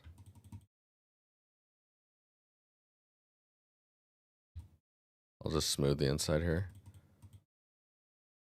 Oh, that's interesting. Inverted hammering.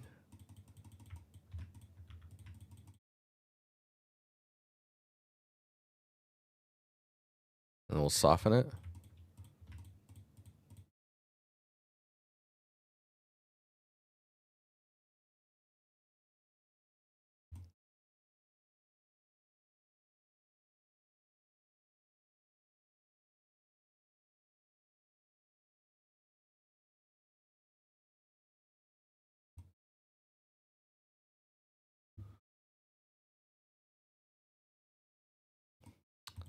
It's feeling cool. I'm digging it. Just gonna ding up this bottom edge a little bit, just in case we like flip the cup over or the bowls over. I need to try not to care too much about that type of detail.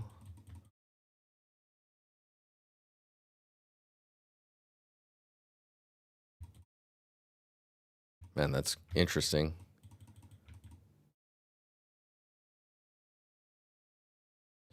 This is bugging me. I don't know. It looks like it looks artificial. Oh yeah, I've got these we can add some corrosion.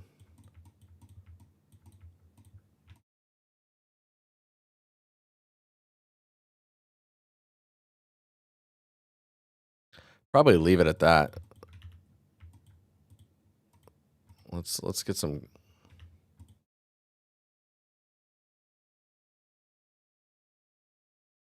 corrosion on this one too.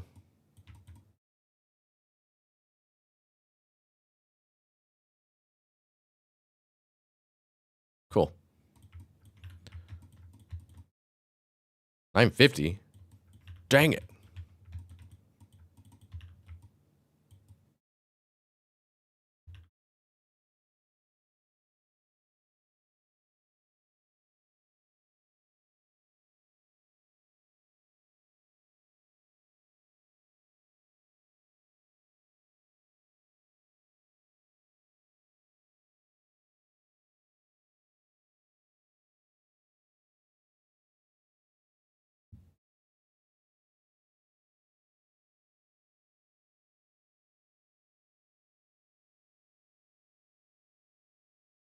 You're allowed to have one good idea a week, dude. You're amazing.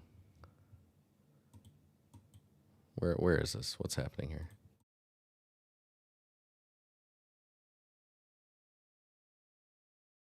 What? Oh, I see. Nice. I just grab all these. Oh no, this one's not a quad anymore. No.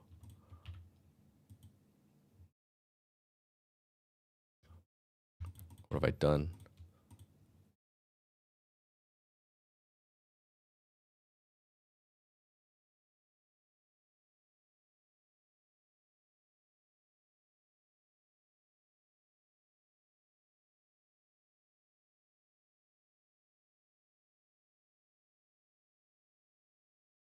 Can't straighten anything.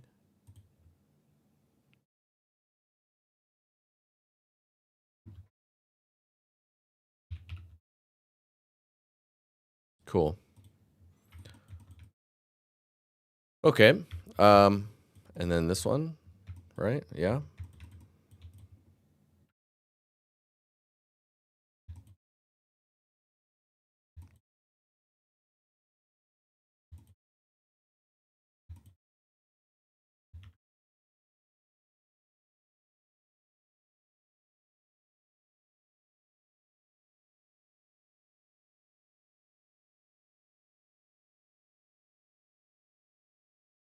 Nice. What's going on here? What's...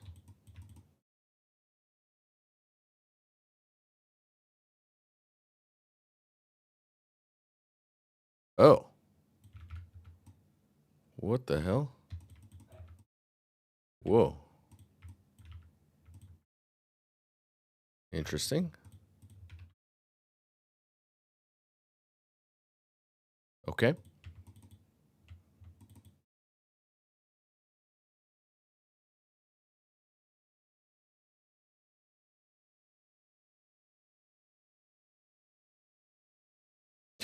Dude, it's like, what? What is this? Hidden madness.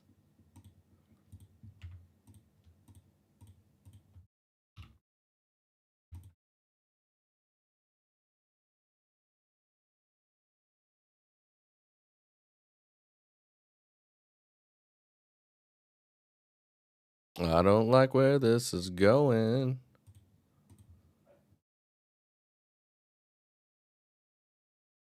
What is this piece? Oh, it's the whole inside. Okay. Okay. You win this round, Batman.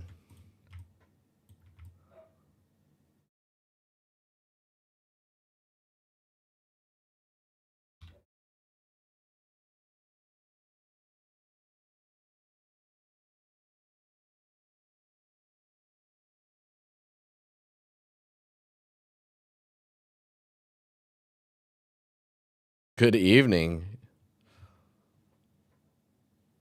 Is it Jord or Yord? What's going on, man?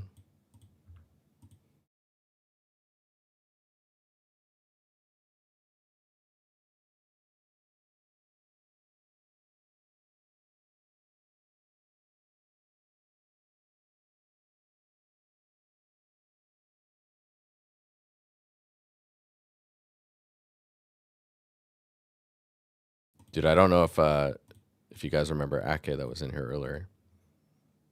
It's cool he was here. He's one of my favorite humans.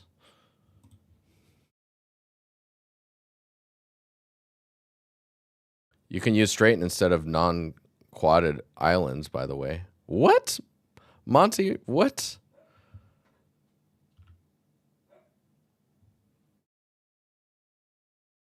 Hey, Burke, have a good one, man. What are you talking about, Monty? You can use straighten instead for non-quadded. You mean like these types of straightens?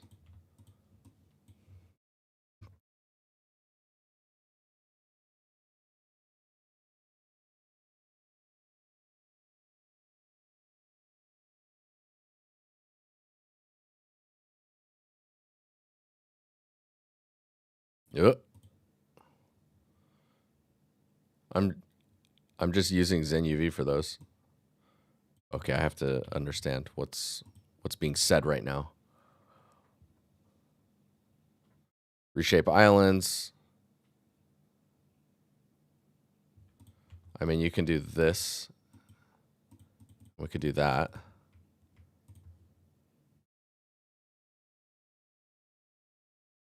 Quadrify won't work because these are triangles now, as far as I understand. Yeah, then you get this weird.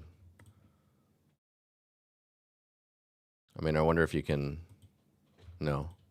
I was like, can I just. But this one's quite interesting.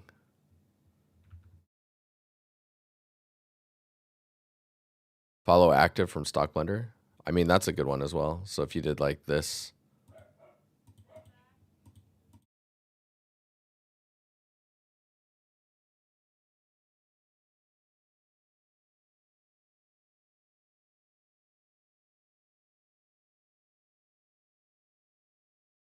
What? Rectify?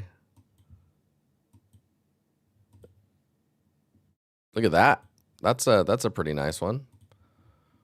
What the hell's that one? I didn't know about that button.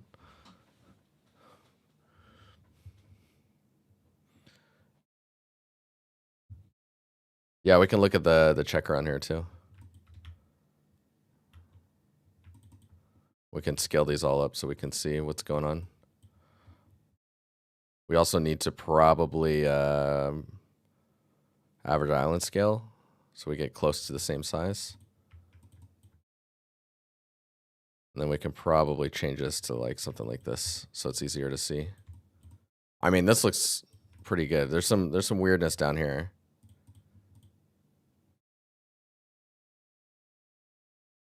Is there a way to dynamically control RGB masks for Painter inside UE5 to tweak the look in real time? Yes. Yes, there is. We were doing that just a little bit ago.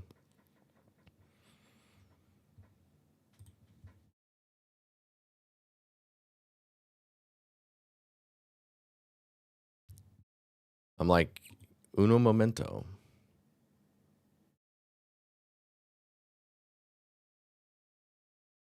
The stream's basically over, so I'll show you. I'm going to go here. I'll just save this. Boom, boom, boom, boom, boom. Nice. I need to fix those. Red's not good. Okay, so we go over here. We look at this one. So if we go to this material, you can see we have a bunch of stuff. Well, once it opens, we have a bunch of stuff exposed, right? So we can be looking at like the controllers, which are essentially what I'm using to push the value around. Think about your RGBA masks as just grayscale maps, and then you're using nodes that mathematically push the value of the grayscale up or down, right? Brighter or darker. So when we look at moss amount, I'm just taking the mask for moss and adding or multiplying it upwards, right? So whatever the value is being multiplied by this number, and then it becomes brighter. And how you end up doing that, let's see if we can dive in here. So we've got, here's our moss material. It's going over here. Here's the blend that's occurring, and here's the alpha. So essentially the alpha, so this texture coming in, the moss map is in the red channel, and then I'm taking the red channel, I'm adding another texture to it. So let's ignore that for what you're asking about. And I'm essentially adding this on top of a threshold range node. And this node is allowing me to move the, let me see if I can just preview it. Yeah, so, okay, so you can see here this value. And this is allowing me to move, I mean, I don't know if I can I just freely, so if I put this at 1, you can see it goes up, but it goes up to a set amount, and then that's it. Now that set amount is the original mask because it's just moving the range around. I think I had this at 0.8, 0.08, so it's very low. So this is controlling the sharpness of it, but this one actually allows me to bring it further forward. So this is super sharp right now, right? So if we set this to 1, there's no sharpening happening. And you can see here's the cloud that we brought on top earlier for the world space mask. So these are adding together. That's coming from up here. I've wiped the sharpness out, and now we're just playing around with the amount. So if I like push this up or down, you can see me bringing that mask, that moss amount up, which now that I'm seeing it, oh, that is quite interesting. This is just affecting the cloud the most. The other stuff is not being affected really at all. I wonder why that's happening. Because I'm adding them together and then I'm pushing the range around. This node, though, magical.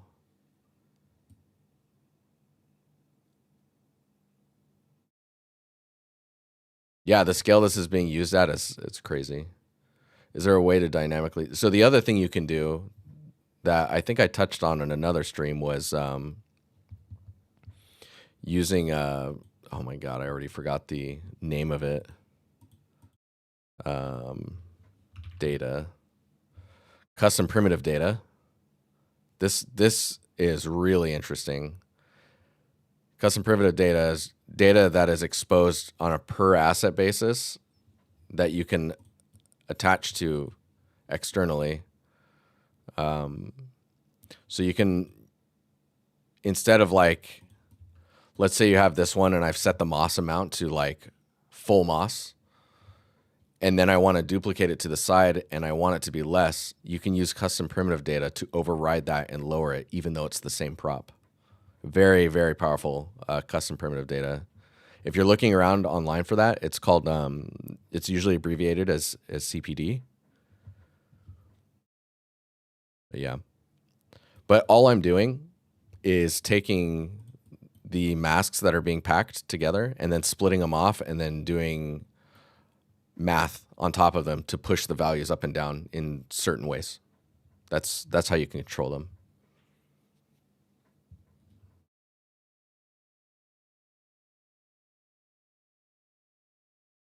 Correct. Yeah. And this, so what you're saying is, so basically you're revealing any data that already exists. That's exactly it, right?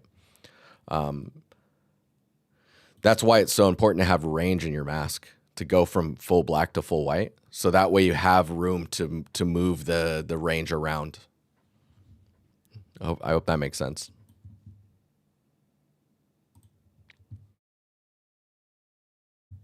Yeah.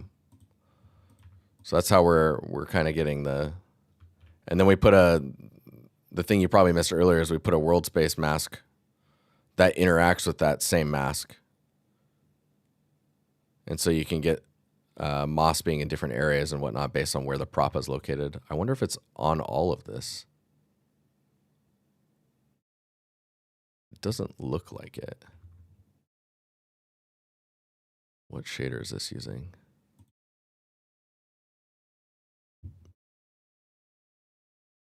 Oh, it's the trim sheet shader. So if we added that to this, every arch could be different moss values and whatnot. But yeah, wild stuff, man. Freaking powerful. That stuff is really, really powerful.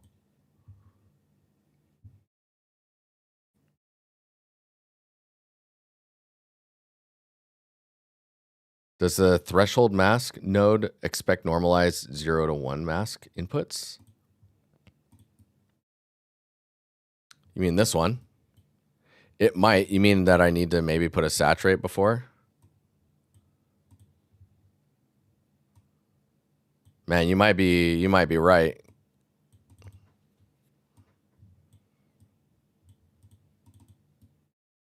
Yeah, so if I save this is everything's gonna get super mossy, but let's check it out.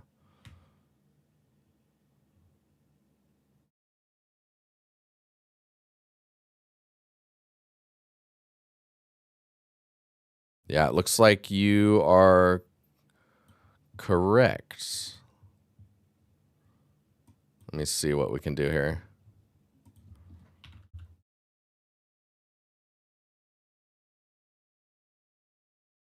Oh yeah, look at it. It just like caps out before I even have any room to do anything.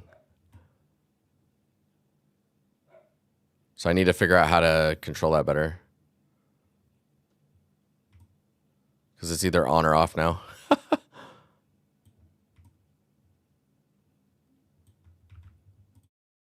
Interesting.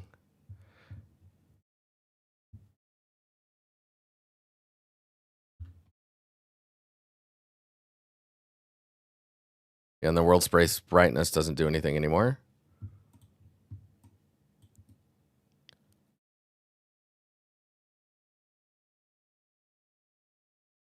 I wonder if this value just needs to be lower.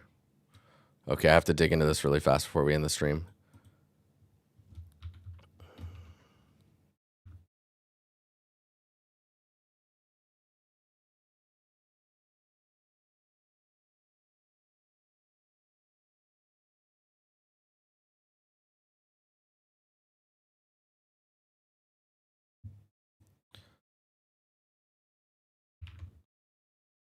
Yeah, my question is why is it behaving like this?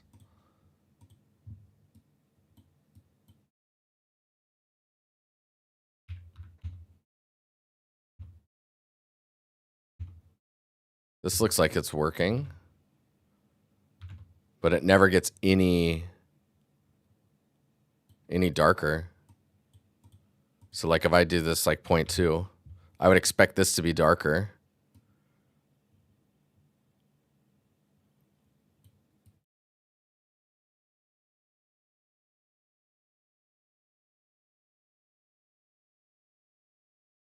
Is it because the sharpness is really...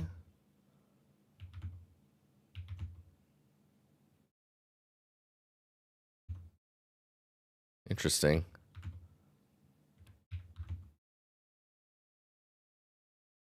Yeah, there's no range control for some reason. If I just take this direct...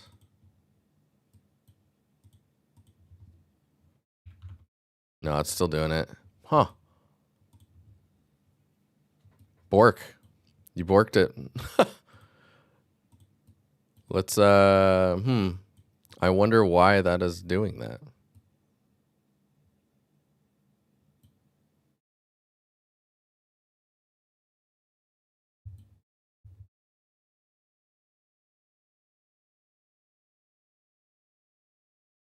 Maybe this all needs to happen before the blend.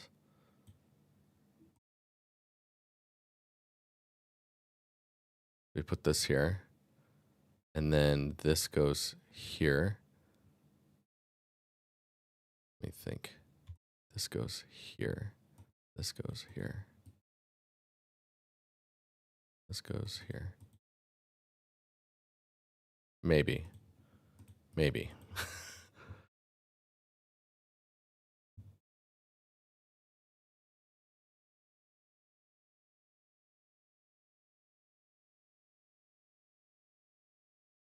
So close.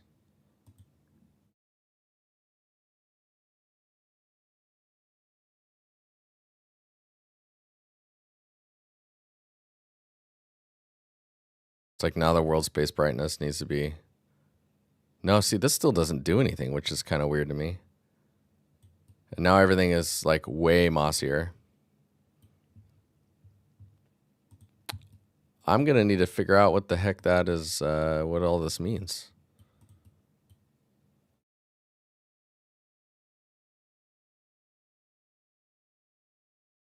Huh. That's going to hurt my brain.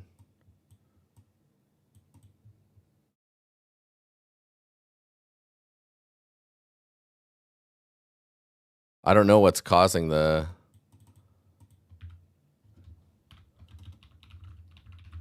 Investigate.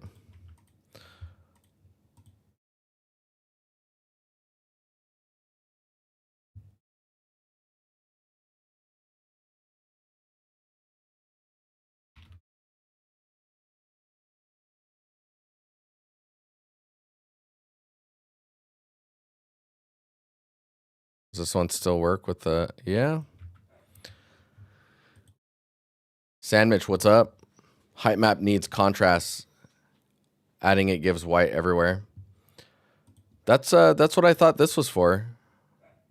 By multiplying that texture by a low value should lower the overall brightness, right? But this didn't seem to be doing anything.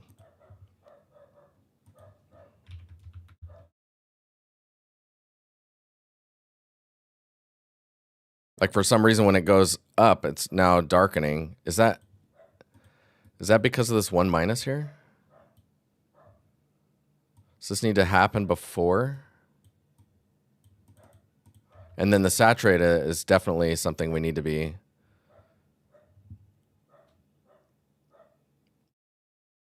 Man, I want to know now. I have to head out though. We're over on our time. No, see, it's broken now. Weird.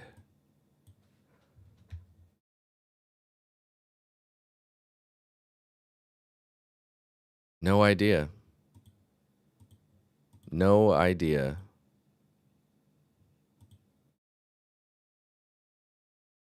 Okay, well, we will come back to that, and we'll figure it out.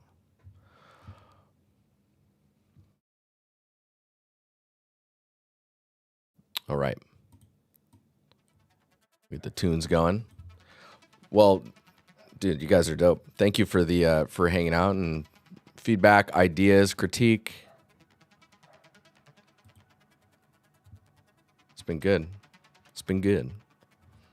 I guess I'll see you guys on Thursday if you're here. And if not, here's a Discord.